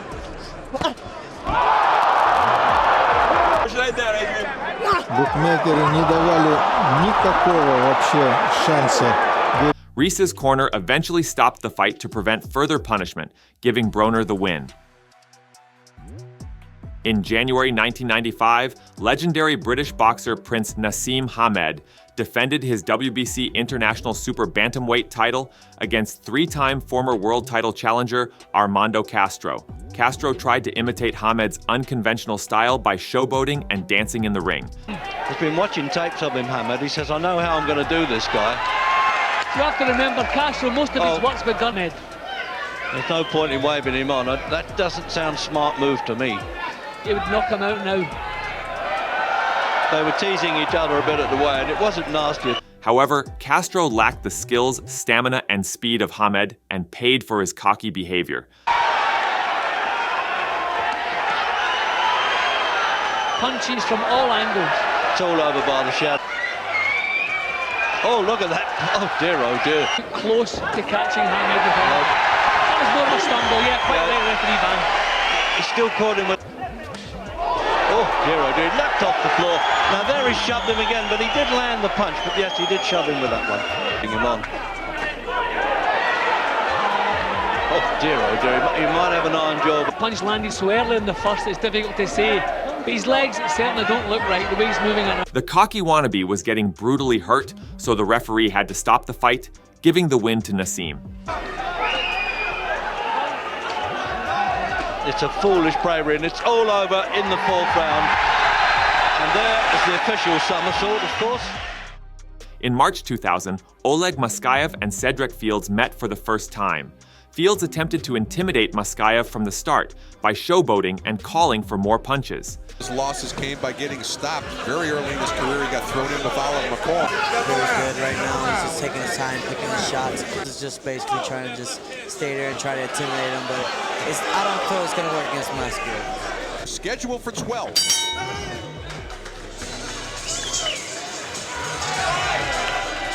right in front of him. Fields doesn't want to do that. Next time, a nice body shot. Certainly got Fields with his hand. Despite Fields' antics, Moskaev remained focused, outworking him and landing cleaner shots. You'll see the punch to land, okay? Well, good instructions, Bover. Kind of hard sometimes to make that step to the right if you're a right-handed fighter, Angel. Moskaev dropped Fields twice in quick succession towards the end of round 6. Push Fields to the ropes and tee off. That's a slap. Though Fields managed to survive the round and rallied a bit in the 7th, he was eventually forced to quit after the round, unable to match Moskaev's skill and stamina. The winner, Oleg Moskaev. At the Cage Rage tournament, Attila Kubili faced Richard Boken. Richard extended his glove as a sign of respect, but Attila responded with a sucker punch, catching Richard off guard. As I said, he's a brawler. It's what he's used to. You know, he's came into the elite. He's picked up a lot of skill and technique. But as you can see, he's too hungry. He's throwing the strikes already. He could get disqualified for this. This is really, really behaviour. The referee intervened, reprimanding Attila for his lack of sportsmanship. However, Attila's disregard for the rules persisted. He continued with illegal knee strikes to Richard's head. Realizing Attila wouldn't fight fairly, the referee took drastic action, choking Attila out and disqualifying him from the fight. Versus grappler, but Attila's background is vale-tudo as well, so very, very similar in certain ways. Grant Waltman looks as though he's struggling to pull Attila off of his opponent. Grant actually had to restrain Attila to stop him from fighting. Attila's getting aggressive. Good behaviour by Attila here. Richard Bagket walks out. Real controversy on our opening bouts here. Guys, what was it there? Well, he threw the knee on the ground. Attila's defeat was a direct consequence of his dirty tactics. The cocky rat had lost. At the Glory tournament, Harit Grigorian was dominating Myrtle Groenhart. Groenhart, realizing he couldn't win fairly, resorted to a cowardly sneak attack, striking Grigorian from behind. According to all 5 judges, oh my! Defend yourself at all times! Hart with a big right hand KO! Groenhart's premature celebration was short-lived as Grigorian's team stormed the ring, delivering immediate retribution. You gotta fight the ring! People are attacking Myrtle Groenhart! It's insanity! God! Declare your winner! Due to the controversial win, they decided to run it back in a rematch. Grigorian, cautious of Groenhart's sneaky tactics, attacked him fiercely from the start. Groenhart's efforts to fight back were useless. Oh, that right hand connected, and Groenhart is dead! That is a knockdown! The new champ in the making! Harit Grigorian hitting the champ! What is it? The referee! Grigorian's non-stop assault ended with a harsh knockdown, and the referee stopped the fight, ensuring Groenhart faced the consequences. The cocky rat got a taste of his own medicine. In December 2023, Dana Batgerel faced Freddy Masabo. During the stare-down, Masabo threw his belt around Batgerel's neck.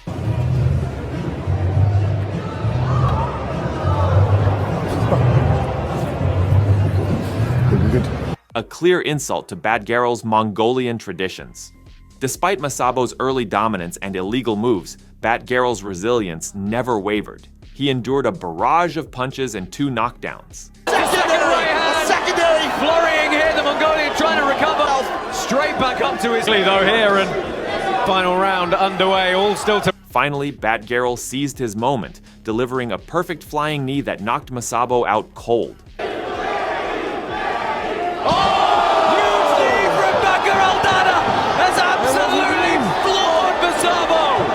This decisive move avenged the earlier disrespect and showcased Batgerel's fighting spirit. In 2006, young star Badr Hari fought veteran Peter Graham. Hari mocked Graham before the fight, questioning his masculinity and delivering a sneak punch. You're a kid, man. You're a kid. I know when you sit tomorrow. Kiss me, what are you? Get my friends, man. Hey, stop. Come on, man. Come on, man. Throughout the fight, Hari continued to show off, attempting flashy spinning kicks. И удары невероятные. Тюнингованная модель боксера в ринге находится. Пушки – это удел Бадра Хая. Ярость таким облаком висит над рингом. However, Graham remained composed and countered with a spectacular rolling thunder kick, knocking Hari down. Despite Hari's dirty tactics, including illegal strikes to the back of the head and a low blow, Graham delivered a final knockdown, ending the fight in dramatic fashion and teaching Hari a lesson in respect. И попадает! Попадает Питер Грэм! Невероятно! In February 2012, Vitaly Klitschko defended his super heavyweight title against Derek Chisora, who is known for his disrespectful antics. Because listen, I am the baddest man.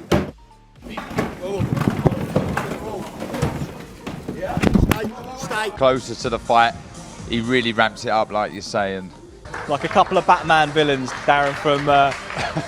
At the weigh-in, Chisora slapped Klitschko and, on fight night, spat water in Vitaly's brother Vladimir's face.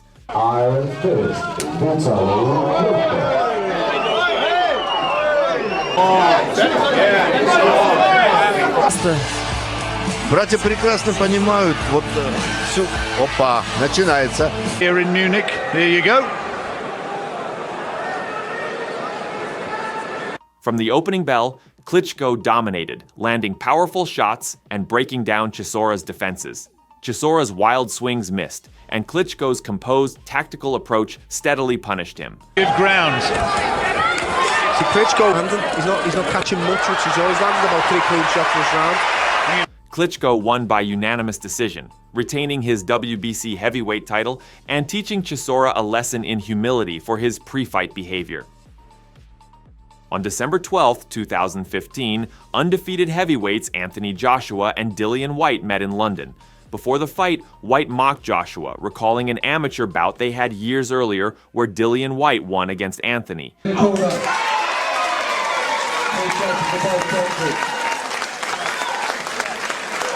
Yeah, 2009, that was my 3rd fight. And that wasn't no experienced boxing fight. That was a barn fest. You were shy, you got disheartened, you got beat down. At the end of the fight, you fold over, you was running away. Joshua, remaining calm, offered a handshake, which Whyte arrogantly refused. So like December 12th. No. Be a man. I don't want to shake your hand. I don't need to shake your hand. All this fake. In the ring, Joshua began crushing Whyte from the first round. Whyte, realizing he was no longer facing an amateur, hit Joshua after the bell, sparking a brawl. One on the bell. Oh, and look at Whyte. Whyte's gone crazy. Banks is in there straight away. Despite this, Joshua maintained his composure, delivering a powerful punch that knocked Whyte out, teaching him a lesson. Door in there at the moment. Oh! Bludgeoned him with a huge right uppercut. Whyte. Stunning. Well, I'd said it in the last couple of rounds. Let's talk about the Josh Taylor versus O'Hara Davies fight in 2015. Davies, a huge talker before the fight, spoke about having more power and intelligence, also predicting a knockout. He's just the guy everyone's saying can beat me. I remember looking at Tony, I was like, are you for real? I was trying to fancy him in my mind why they think he can beat me. Like, there was nothing special about him, like nothing special about him. This is someone I really want to shut up. And I really want to shut his mouth and his coach's mouth. So on fight night, I'm ready to shut him up. However, Taylor had other ideas and was all over Davies from the beginning, landing a massive shot to the body in the first round. That way anyway. The punishment continued, and in the 7th round, Taylor once again knocked Davies down. For that big right again. Oh, he's going to shoot feet, timing. Is this his moment? Davies! With the referee unable to allow more fighting. Well, I thought Taylor, I lost hands down. I quit. I got beat. I couldn't breathe. Josh Taylor had beaten the cocky O'Hara Davies, and it was now all over. Time for Victor Ortiz versus Floyd Mayweather in September 2011. Ortiz was confident, promising to knock Mayweather out and claim the championship. So I sense a little bit of nervousness around this area. I am the current WBC welterweight champion of the world, and that will remain. And I'm gonna teach you what it feels like to have that one on your record, bro. Saturday night, I will hold my hands up. I'm gonna put you on your ass. Ortiz was sure he would knock out Floyd, but in the 4th round, Ortiz headbutted Mayweather and tried to apologize with a hug.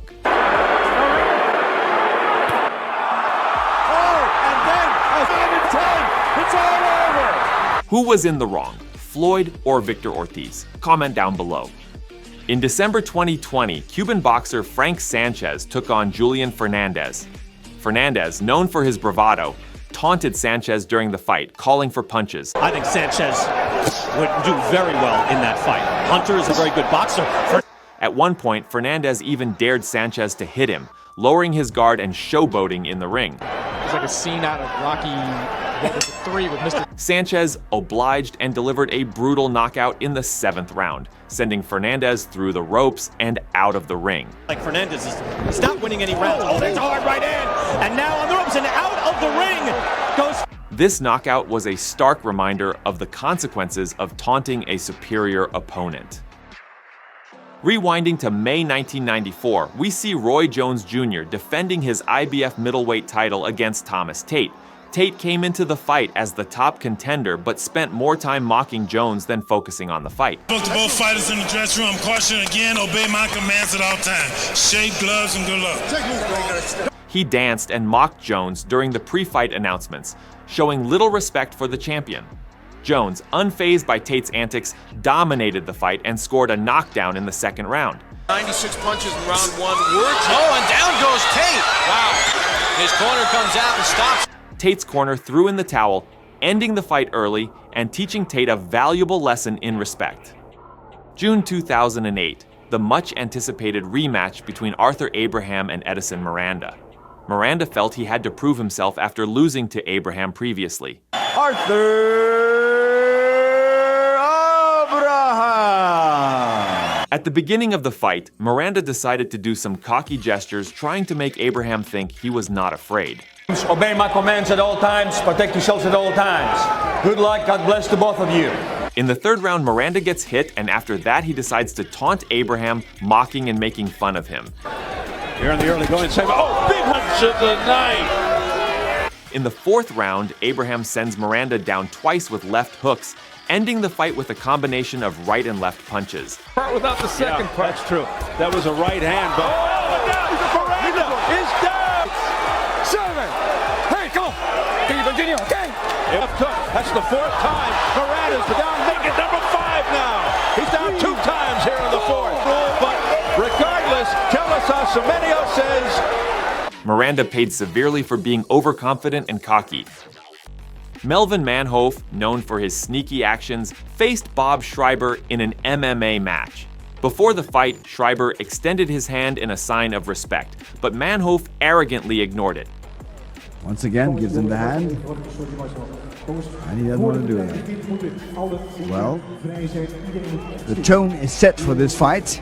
During the fight, Manhoef knocked Schreiber down and unleashed a barrage of attacks, including illegal punches to the back of the head. Schreiber, however, weathered the storm and retaliated with a series of powerful punches, ultimately defeating Manhoef and teaching him a lesson in respect. He's almost unconscious. I think there's a big problem there. It's out, it's over. Melvin Manhoef is not really responding. In November 2022, Olympic champion Bahadir Jalolov faced Curtis Harper. Harper, exuding overconfidence, quickly resorted to dirty tactics, including a sneaky headbutt early in the fight. You're right. If he added power. Come here. No. Purposeful headbutt. Don't. Despite being warned by the referee, Harper continued with his underhanded moves, trying to gain an unfair advantage. Jalolov, angered by Harper's unsportsmanlike behavior, cornered him and began to unleash a relentless series of powerful blows. Harper managed to survive momentarily, but Jalolov's continued assault left him no chance. Now we threw an uppercut with him. And down goes Harper. A lot of heart here. No. And this one is over. Yeah. Jalolov ultimately knocked Harper out, delivering a decisive punishment for his dirty tactics and reaffirming the importance of fair play in the ring. Let's talk about the Samedov versus Morisanu fight.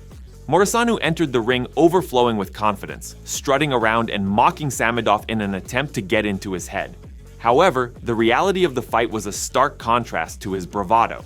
Just a few seconds into the first round, Samedov, calm and focused, delivered a precise and powerful kick that sent Morisanu crashing to the canvas. Да, решил показать, как проваливает и делает дурака из своего соперника.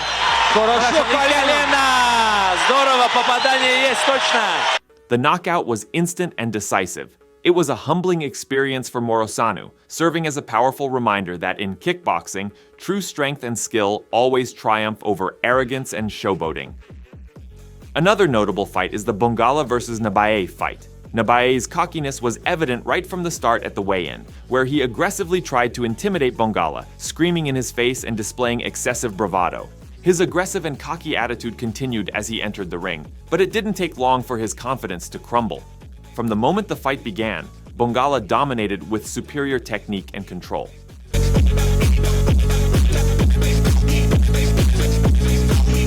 Nabaye's aggression was met with precise and powerful strikes from Bongala, who maintained his composure and focus throughout. In the end, Bongala emerged victorious. Yasuhiro versus Matsushita. At the beginning of the match, Matsushita was extremely cocky, making gestures and mocking Yasuhiro. Tired of Matsushita's antics, Yasuhiro responded with some gestures of his own, but quickly showed respect and focused on the fight. However, in the first round, Yasuhiro got knocked down, and Matsushita, thinking he had already won, started running around the ring in celebration. But the tables turned dramatically by the end of round 2. Yasuhiro, determined and composed, delivered a powerful knockout blow, defeating Matsushita.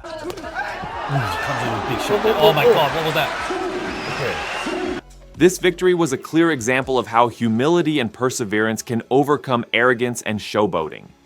Pitbull versus Carvalho.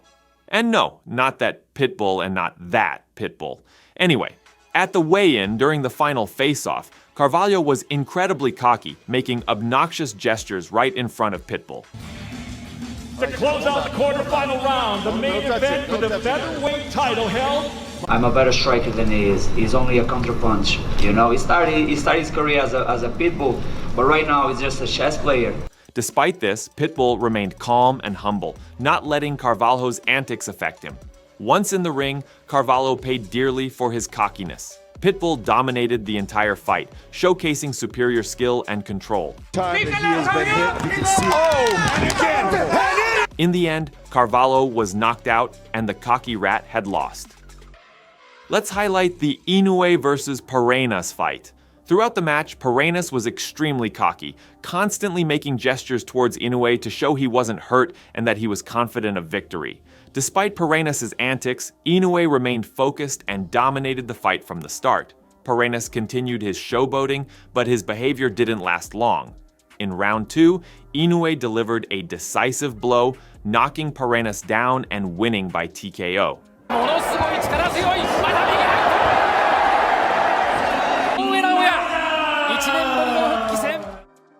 Kerspui versus Kamish. The day before the match, during their final face-off, Kerspui was the picture of humility, keeping his cool and showing good sportsmanship. Kamish, on the other hand, was brimming with cockiness. He got up close to Kerspui, talking right in his face, trying to convince him that he was going to lose. Despite Kamish's disrespect, Kerspui extended his hand for a handshake, which Kamish arrogantly ignored. When the fight began, Kamish tried to look intimidating, clearly thinking he was going to win. However, as the match progressed, it became evident that Kamish's cockiness was misplaced. Kerspui's skill and determination shone through.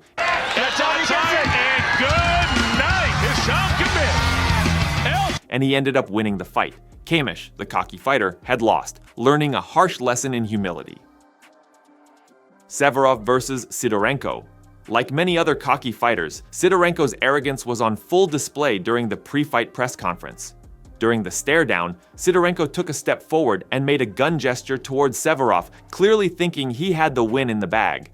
However, when the fight started, it quickly became evident who the superior fighter was. Severov dominated the match from the beginning, showcasing his skill and control. As the fight progressed, Severov's dominance became undeniable. Вот продолжает наносить. Владлен продолжает пассивную защиту. In a fitting twist, Severov knocked out Sidorenko and, in a moment of poetic justice, made the same gun gesture back at his fallen opponent. Невозможно продолжать. The cocky fighter had been thoroughly humbled. Time for some bare-knuckle action with Famez versus Teague.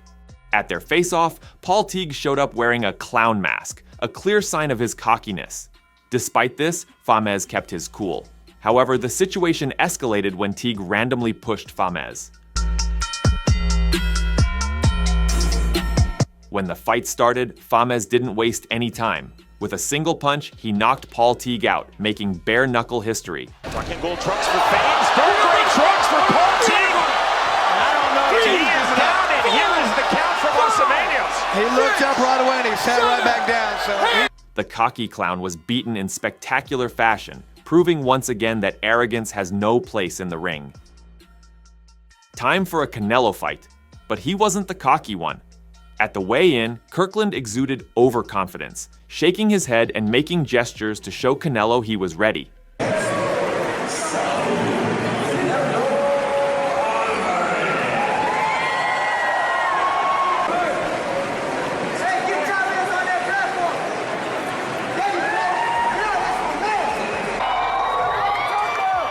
like all the other cocky fighters, Kirkland's confidence was misplaced.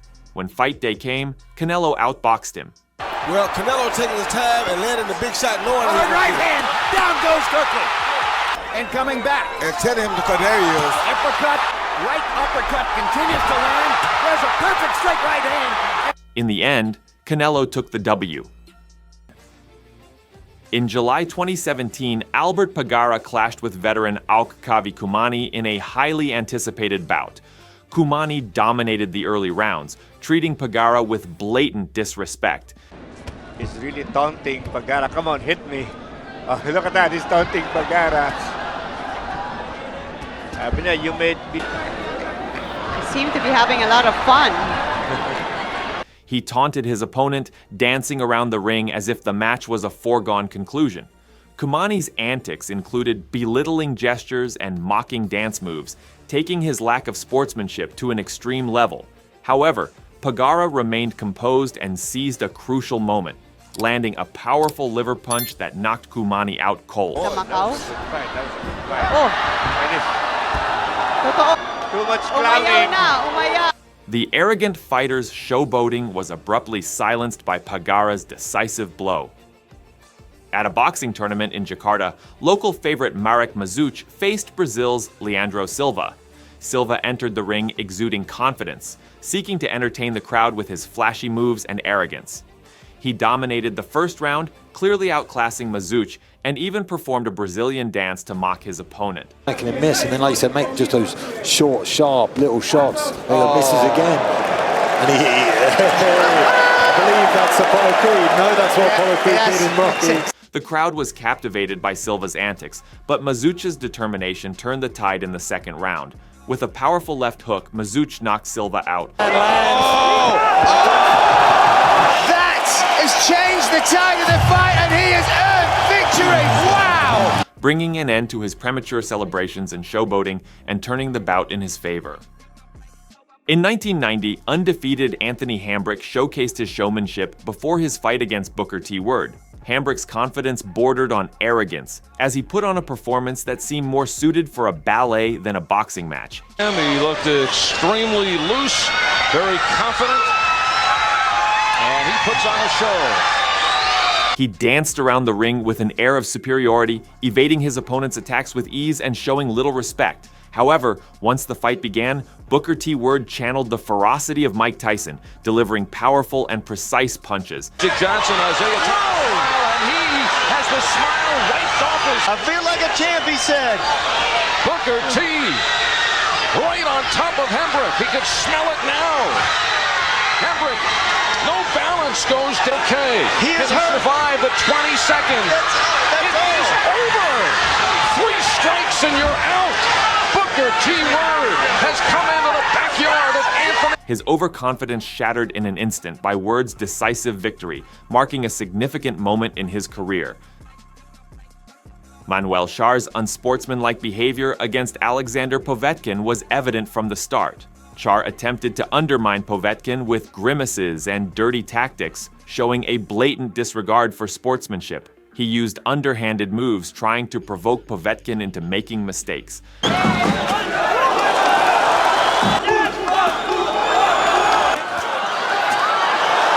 However, Povetkin remained unfazed and focused on his strategy. He methodically dismantled Char with powerful and precise blows, eventually sending him out of the ring.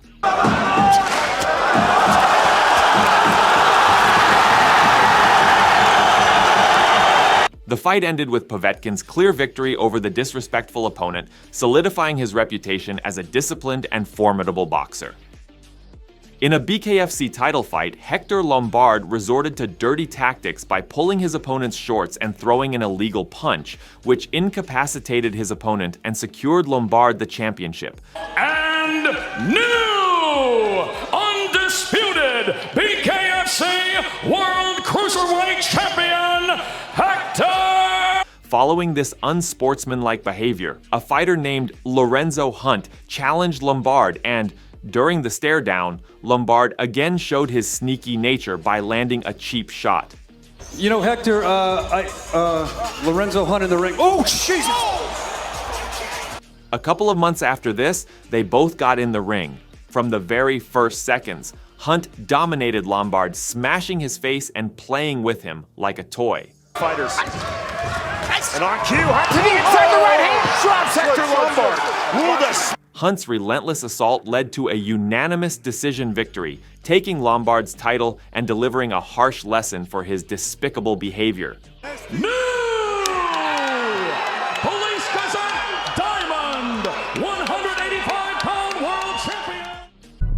Tim Tszyu versus Jeff Horn. In August 2020, Tim Tszyu, son of boxing legend Kostya Tszyu, faced former WBO welterweight champion Jeff Horn. Horn dismissed Tszyu before the fight, claiming he only got the fight because of his last name and predicting an easy win. I think so, at least if not now, a little bit later, it's probably given it to him because I wouldn't have taken this fight if his last name wasn't Tszyu, because I'm not. From the second round onward, Tszyu dominated the fight, landing clean shots to the head and body that visibly hurt Horn. Lost him, I think. He has to wrap him up. He's got no chance at all. Getting away from him at the moment. Tim Tszyu comes forward, and from the young man, Tim Tszyu, to another level. With the quality of this performance. Welcome, Tim Tszyu. Yeah, he's coming. Horn felt it again, went backwards.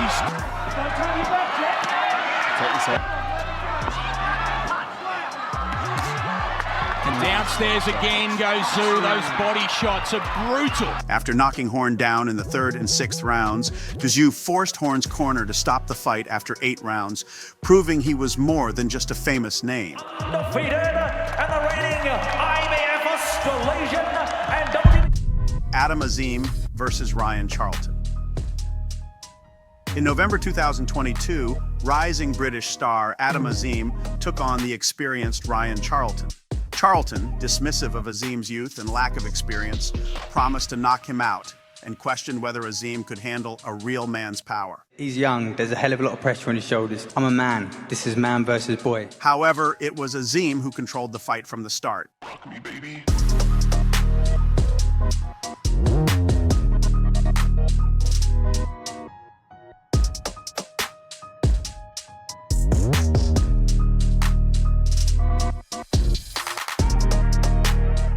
He knocked Charlton down twice in the first round and delivered a brutal knockout in the second round.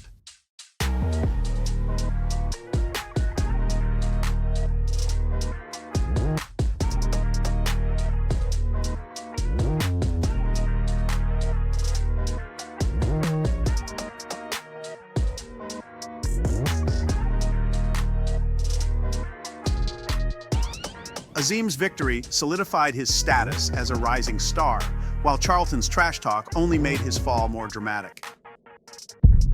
Jake Paul versus Ben Askren. In April 2021, Jake Paul, the YouTuber turned boxer, stepped into the ring with former MMA fighter Ben Askren. Askren, making his professional boxing debut, dismissed Paul as an internet personality with no real boxing skills. I was most impressed by the fact that Jake, as a 24-year-old, is able to convince a whole team of grown men to do a cheer with him. In the very first round, Paul landed a thunderous right hand that sent Askren crashing to the canvas. Kiss him? That's what I'm here for. Oh, okay. What's Paul? Bang, Riel, bang, right to the motherfucking head. Jake's a blue Jake. The referee stepped in and stopped the fight, giving Paul a stunning knockout victory in under 2 minutes. Get me my motherfucking money shot. Finish him. You know this, how the fight finished off. Come on home, Jake. We finna from the house, oh boy. A jab and a straight right hand, and you have to ask him has been hit by some MMA folks and not gone down. That was a beautiful right hand. No, oh wow. Jab, and you gotta give Jake Paul credit for setting that up with the jab and throwing a right hand over the top. Askren's trash talk of Paul cost him dearly, as the YouTuber walked away with his hand raised and the critics silenced.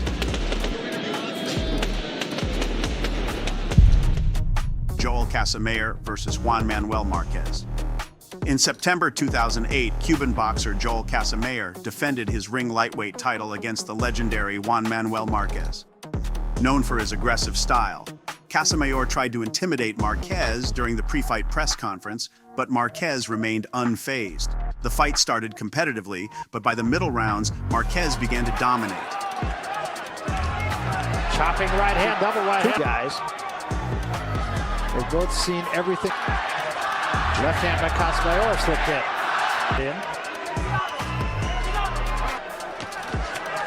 Long left.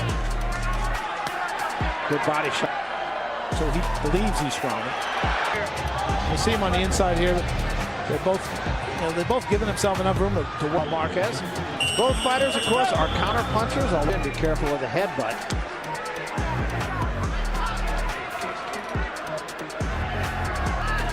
These individual punches. Good right. That perfect right hand, and he slips the counter. Here, Marquez starting to press the advantage.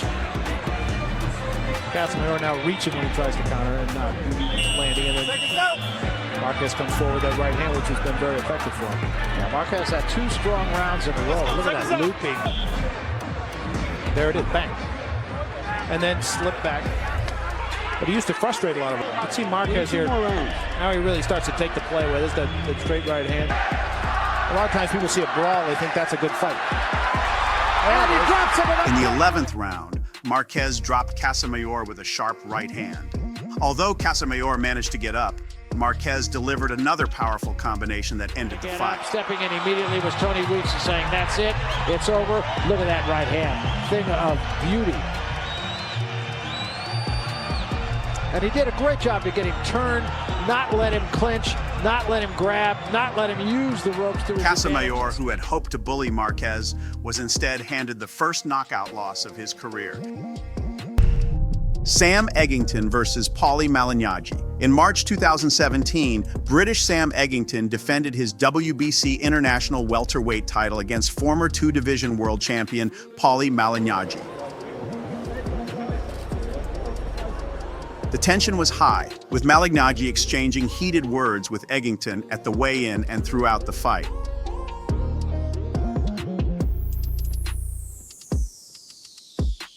Malignaggi's experience gave him the early edge, but Eggington's pressure began to take its toll.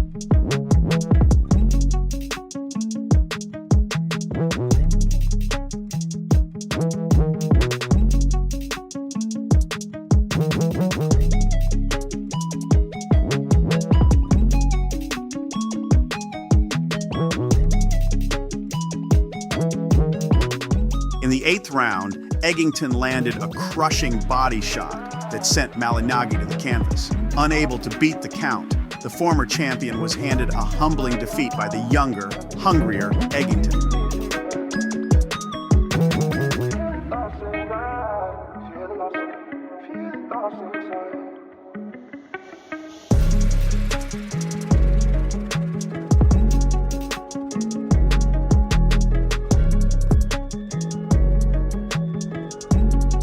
In 2015, Jason Solomon prepared for his Super Fight League welterweight championship bout against Amitesh Chaubey with one of the most elaborate entrances ever. Here tonight at SFL 43, capital by Bislary International and his trainers, weighing approximately the same weight. His flashy walkout featured an entourage, banners, and no shortage of ego, as Solomon tried to pump up the crowd and intimidate his opponent.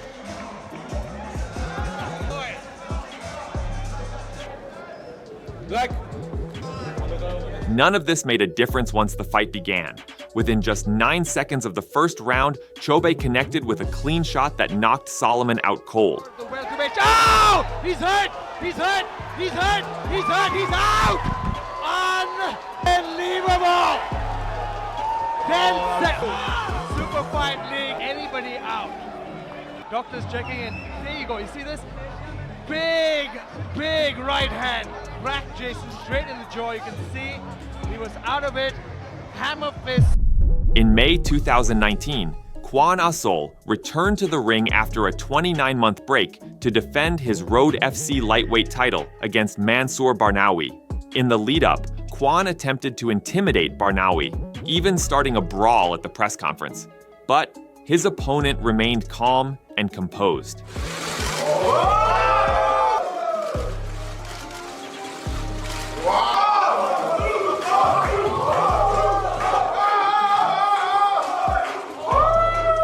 Once the fight started, Quan's bravado couldn't save him. Yeah, but now he's going to have a fight on his hands tonight, right? $1 million, can you imagine? Oh, but now he's doing it right. Very close to a low blow, just look at this, just kind of frustrating. Assol Quan, who's throwing. Oh, look at Barnawi, connecting, just repeated. Look at those repetitive hooks to the face. He's got Assol. Barnawi dominated from start to finish, eventually forcing Quan to tap out in the first round with a rear naked choke submission, cementing his place as a fighter to be feared. He's done it 4 times. Position again. 4 times the body of his opponents, and now into full mount. Assol's in trouble. This is where Mansour is just a master, right? As you said, he is going in deeper. Look at that. Oh, Mansour so there it is! This is a perfect way to finish.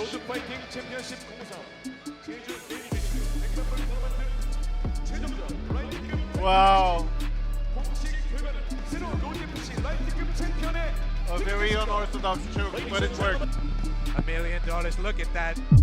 Marisa Dorf, a German MMA fighter who bears a striking resemblance to UFC star Conor McGregor, adopted not just McGregor's looks, but also his brash persona.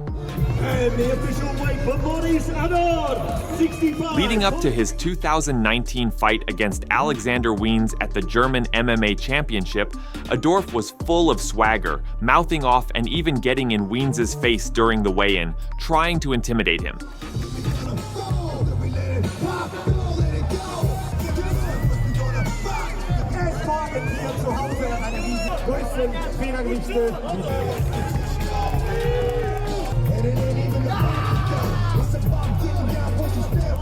But once the fight began, Adorf's bravado quickly crumbled. Wiens wasted no time, brutally knocking Adorf out just over a minute into the fight. Oh, die erste Rechte. Schick. Adorf zu Boden. Adorf zu Boden. Dann gibt's noch eine Flugstunde hinterher. 500 Fans sind hier mit angereist. Nettigkeiten zu. Adorf war ja im Vorfeld. Wird nie wieder auf so einer großen Bühne kämpfen wie gegen mich. Man besser nicht. Ui! Die zweite Sitzrichtung und das war's. Das war's. Mario, das war's. Mario Adorf geht K.O. Da geht's auch hinten raus. Wiens ist, und hier sehen wir es, die linke eingesprungen. Adorf's attempt to mimic McGregor's charisma only added to the embarrassment of his quick loss. Von Alexander Wiens, hier sehen wir es nochmal, steht auf, zack, natürlich, ja, hier nochmal linke auf dem Boden und im nach oben kommen. Der Wiens bewiesen, Klickzahlen nicht, auch das hat er bewiesen. At the ONE FC Rise of Kings event in October 2012, Dutch fighter Melvin Manhoef faced off against Japanese veteran Ryo Kawamura. 31 years old, Ryo. Yo, Rambo, come on. 3 rounds, no headbutting, no that throwing. Throughout the fight, Kawamura used odd in-ring antics to annoy and distract Manhoef, taunting his opponent and showboating. Taking a page out of Dennis Hallman. Style this Japanese fighter has. Low hand.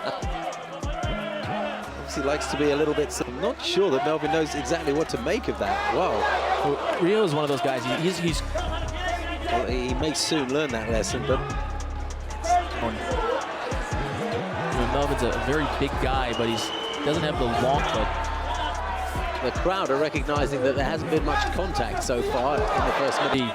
That cut was brutal. It was about 6 inches long and about an inch wide. Going spaced out, just crazy and tenacious. I have to say, but for everybody's safety, there's been minimal contact in the first 2 minutes of this. Kawamura scores with a outside leg. Melvin has held center cage for the entire 2¼ minutes that we look at this. I think Melvin is used to getting into those fights where it's, K1 style. See, you can tell he really wants to engage. Bait here by Rio and engaging in a couple of strikes. Just getting inside, closing that distance. You're happy you're hitting him, and on the same token, you're kind of pissing him off. A little bit closer quarters. Send that left hand down. Most fan-friendly way to fight him, but by keeping Melvin on his... Bruce Grovelar in that European Cup final with a wobbly leg. The fans will know what I'm talking about. I wonder if he'll have just as much success as Bruce. Wins equally important. Looking to land a big left hand, but Rio got out of comfortably. Nice right hand. Yeah. However, Manhoef wasn't about to let the strange tactics affect him. He waited for his moment and landed a devastating right hand that knocked Kawamura out cold, proving that antics have no place in the ring. There he goes. Oh, flush on the dual cards. A house of cards. He just fell. Explosive finish from Melvin Manhoef. Oh, and he followed up, didn't he, with the hammer. At Glory 66 in Paris, 2019, Cedric Doumbé took on Alim Nabiev in a rematch for the Glory Welterweight Championship. Defending welterweight champ. You're fighting to protect yourself at all times, obey my commands at all times. Alim Nabiev has duel on the line. 5 rounds. In the first round, Nabiev hit Doumbé with several illegal strikes to the back of the head, which could have disoriented a lesser fighter.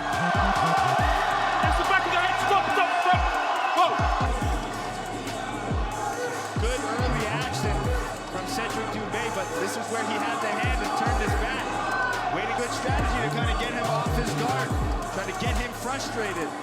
Yeah, that was all back of the head, these last two. Make a point. Okay, back of the head, you cannot attack that. I believe when Merchant Greenheart knocked out Harouk Grigorian from just a lot of emotions on control. Oh, nice left hook with a counter punch from Nabiev. You see how tricky Doumbé is to hit. You have to sit in the pocket and try to exchange to get Doumbé. Great. This time he's got one of the best in the business. Minnesota trains famously Rico America. Oh, nice right hand there from Nabiev. And you just see how technical of a fight. The ability of Nabiev to Great. Look at southpaw now back to orthodox. Yep. So far the pressure from Doumbé clean. But scoring with it.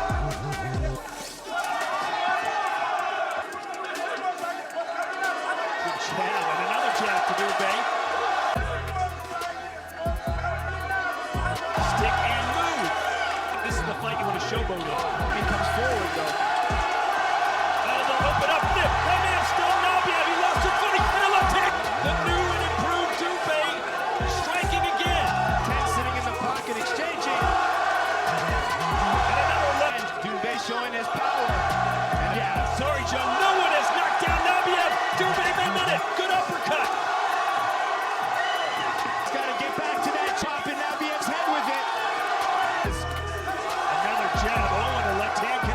But Doumbé wasn't rattled. He came back strong in round 2, flooring Nabiev with a powerful right hand. Nabiev barely got back to his feet before Doumbé unleashed another flurry of punches that ended the fight and humbled the cocky rat. Everyone's still on their feet here, and that was the money shot. The big right hand against Conchai. They try to grab his head, clinch your knee, but then he throws these looping punches. And boom, that right hand. Followed the left hook on the way down. In February 2017, British fighter Joe Harding faced Johan Segas for an amateur title at BC MMA 18. And I thought, holy cow, that kid looks bigger than I did when I was like 5. Oh! And the strength is shown off right there. He got in trouble at the takedowns if necessary, so he likes to thrive. From the start, Harding spent more time dancing and showboating than actually engaging in the fight. It's the same thing as a ref saves the fight, so go until the ref stops you, but... Harding a little shuck and jive there. A little bit showboating. The problem behind it is it looks like Johan can... Yeah, you don't want to leave your chin and... No. Oh, nice overhand right there, and he mugs a little bit. And he just looked at him like, that's all you got? Each time he landed a clean shot, instead of capitalizing on it, Harding would break into dance moves, underestimating his opponent. Trying to get that footwork back down, trying to get that head movement going. Now he goes back to the showboat. Oh, nice spin kick. Oh, he's...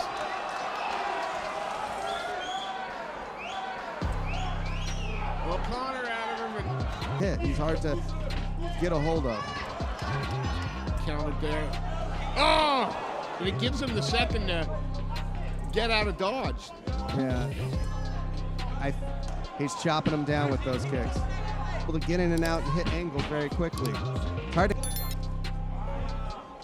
He's hitting that spin kick and whatever he's doing, gauge the distance. Oh, Vlad, when he gets a chance, he's kind of lifting that off the ground a bit. Yeah, he's definitely favoring that lead leg. And a little bit more.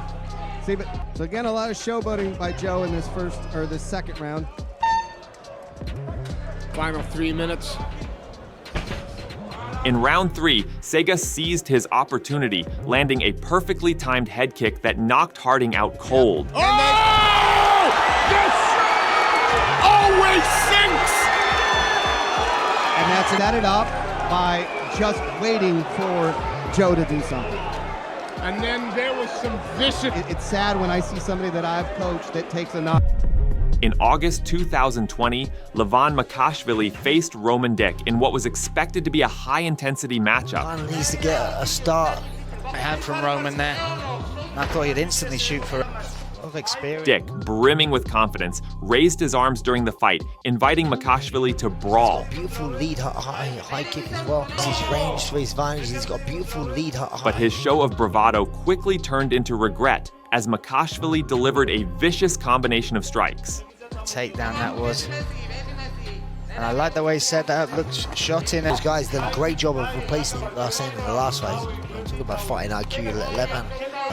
I mean, I think they're doing nothing at the moment off his back. He's got a close guard. Last up was a beautiful high C against the cage. We're going back here, looking at the action for the shine here. Like I say, I'm so impressed. It's so hard to do against someone so tall. And look at the way he's good range on his shots. Oh, a nice right hand as well from Roman. Yeah, it's kind of, he's like... he's caught him, that's the mouthpiece out. Have the last word said against him in an exchange. Now you saw it, he got hooked. His guard is wide open. See, that's the corner when he shows some good movement. Makes him an exciting fighter as well. Giving the distance for these high kicks. Dick's confidence crumbled as Makashvili connected with a powerful right hook, followed by a devastating left. As we say that, left, right, then the left. Finishes it. Oh, there's the right, then the left comes through as clean as you like. Game over. Oh, as you said, Roman shouts at him, calls him on. And just like you said, be careful what you wish for. The fight ended abruptly, with Dick unable to recover. The Dirty Fighter was defeated. Statement instantly here tonight. At Infusion Live 22, Andy Sauer faced Ardalan Sheikholislami. He can't wait, he's happy, smiling Dutch fan. Tight guards, respect. Absolutely. Throughout the fight, Ardalan kept taunting Sauer, dropping his hands and smiling, even after taking hits.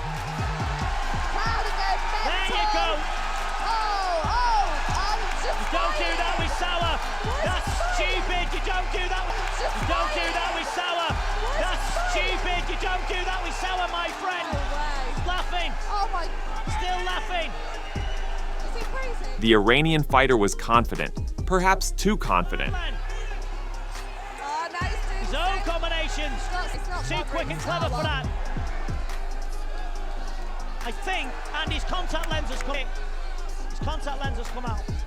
Or some sharp, hard.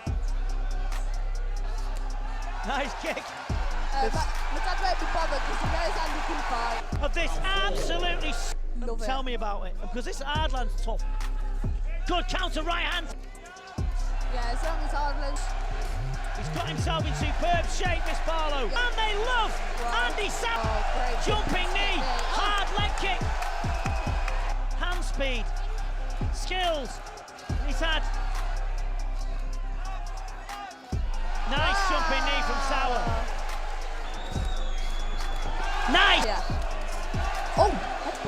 Good start. In the fourth round, Sauer landed a devastating flying knee. Instead of retreating or showing respect, Ardalan kept playing around, a decision he would soon regret. Sauer just poured on the combinations, as per usual. Then he dropped his hands and thought it was funny, and the right hand bounced off his head. He was absolutely done. Front, he was like a fish out of water, gasping for air. Bam! Right hand, bang, bang, bang! Sauer took control and delivered the final blow, reminding Ardalan that taunting in the ring is never wise. There you go! At Octagon 42 in April 2023, Tabarcianu faced a defining moment in his career when he clashed with Kepo. 21 years old, stands 192 centimeters tall. Gentlemen, you know the rules. Protect yourself at all times, and this to my Before the fight, Tabarcianu's confidence bordered on arrogance, shown by his constant taunting and disrespectful behavior.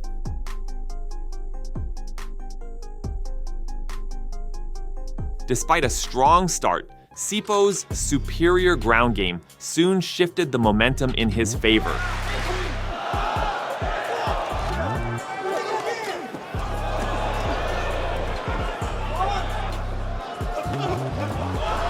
Hodně tvrdý úder.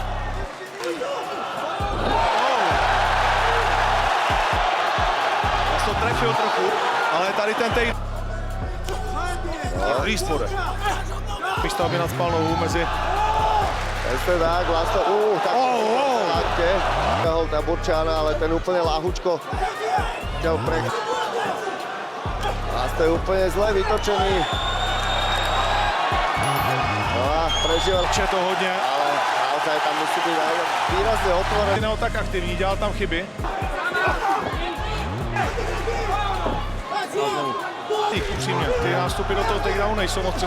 Sipo secured a dominant position, and after a series of strikes, finished the fight, leaving Tabarcianu's arrogance in shambles.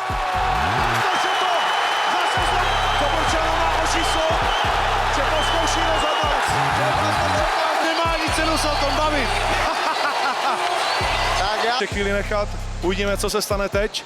Rozhodně neodcházejte, kterým Taburčána zasáhnul tak, že hlava. A teď tvrdá pravá. Konec, kedy Vlasto Čepo si prichytil, pritlačil Taburčána k zemi. Dokázal otočiť tento zápas, ktorý sa pre neho, povedzme si pravdu, vyvíjal naozaj veľmi zlé. Taburčánu oddominoval. At the One Pride event, welterweight fighter Ginting took on Patalima in a championship fight.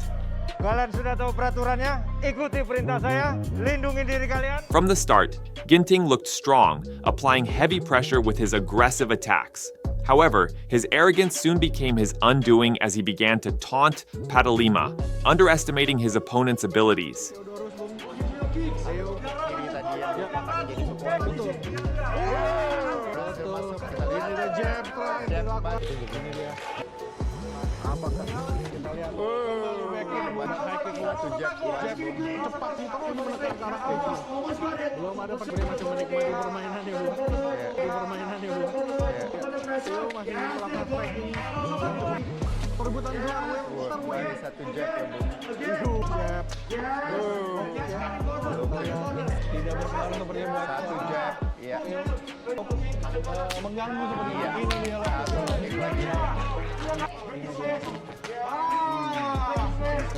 Bisa keblok.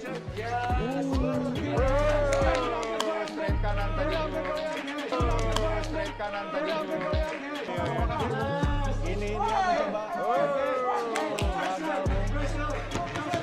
dia mencoba.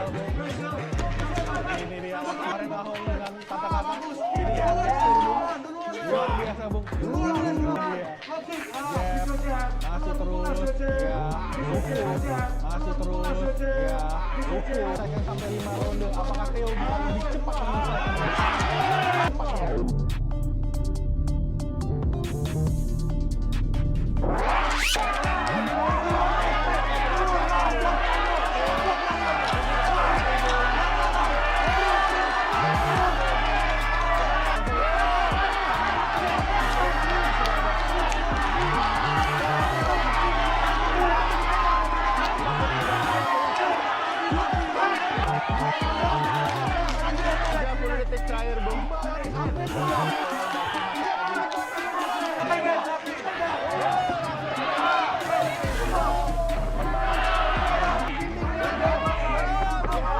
Padalima took advantage of Ginting's overconfidence, landing a powerful right hand that stunned him. Padalima quickly capitalized, securing a rear naked choke that ended the fight and handed Ginting a bitter defeat.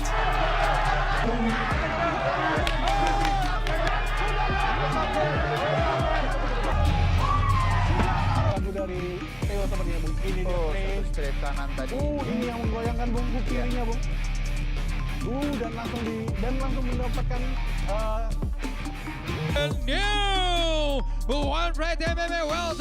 Known for his signature move of dropping his guard and daring his opponents to hit him, Yi Long, the self-proclaimed Shaolin monk, had built an impressive record using this strategy.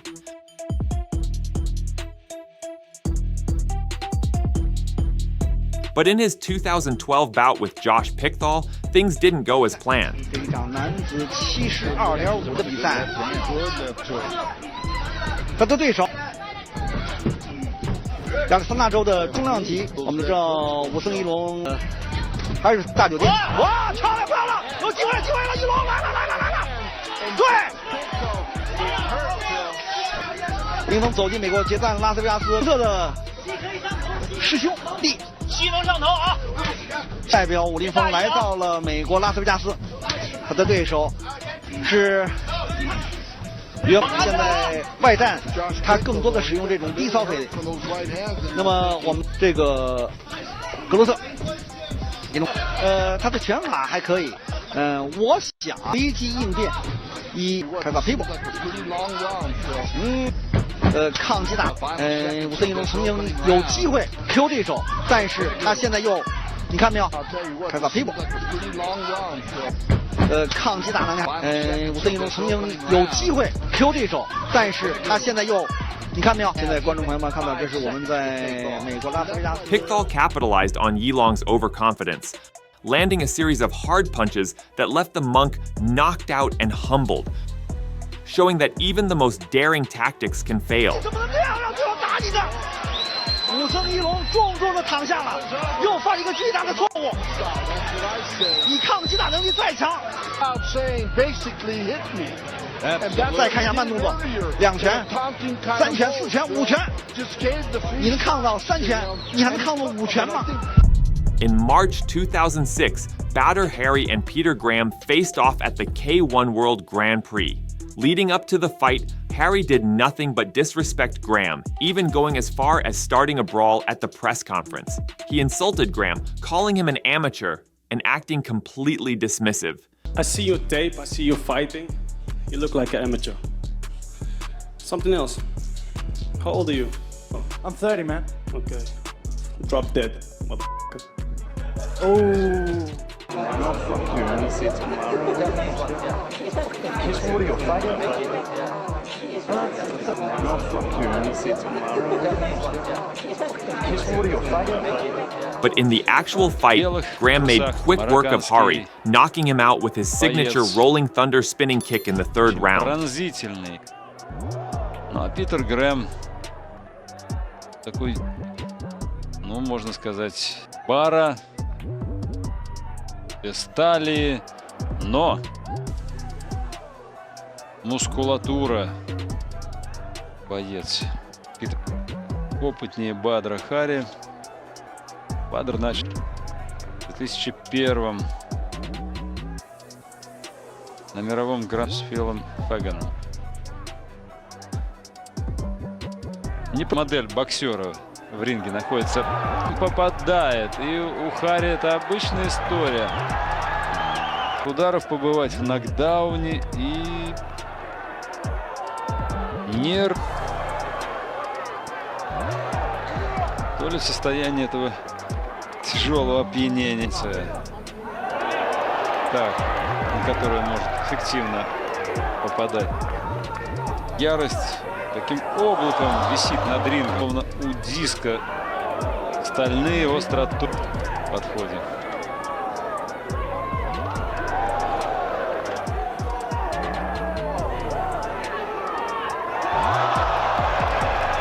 Скрут.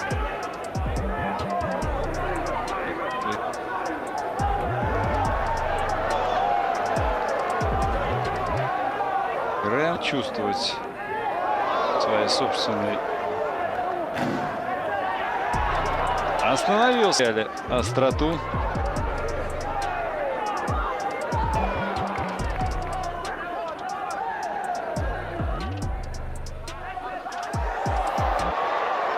Почувствовал Haye, что попал. И попадает! Попадает Питер Грэм! Невероятно! Невероятно! Он и поймал в ловушку, в капкан самого Бадра. The kick didn't just win the fight, it broke Haye's jaw in several places, keeping him out of action for nearly a year. In March 2014, Ben Nguyen faced Julian Wallace for the Nitro MMA Bantamweight Championship. 61.6, he's in! Wallace, known for his intimidating pre-fight behavior, pushed his fist aggressively into Nguyen's face during the weigh-in, attempting to get into his head. Good work, guys, all of it! Tomorrow night! But all that tough talk didn't help him in the actual fight. Nguyen needed just 25 seconds to deliver a crushing defeat, completely dismantling Wallace in a display of precision and power that made his pre-fight antics look foolish.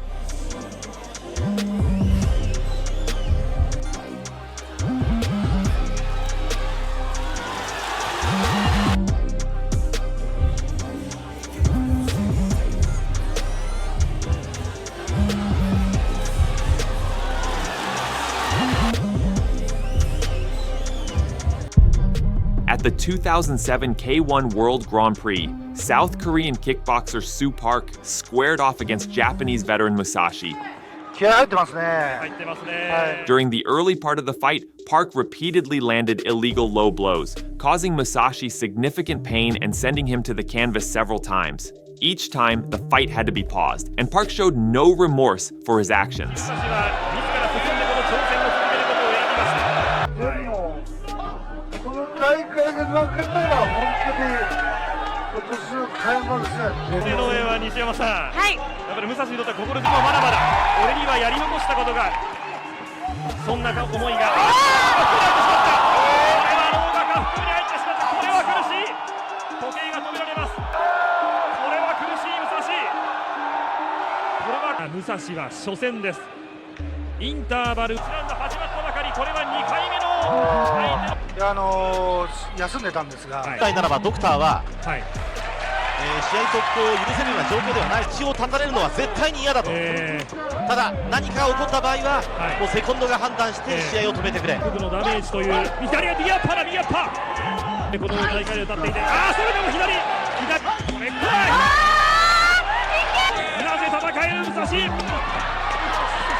However, Musashi wasn't about to let the low blows get the better of him.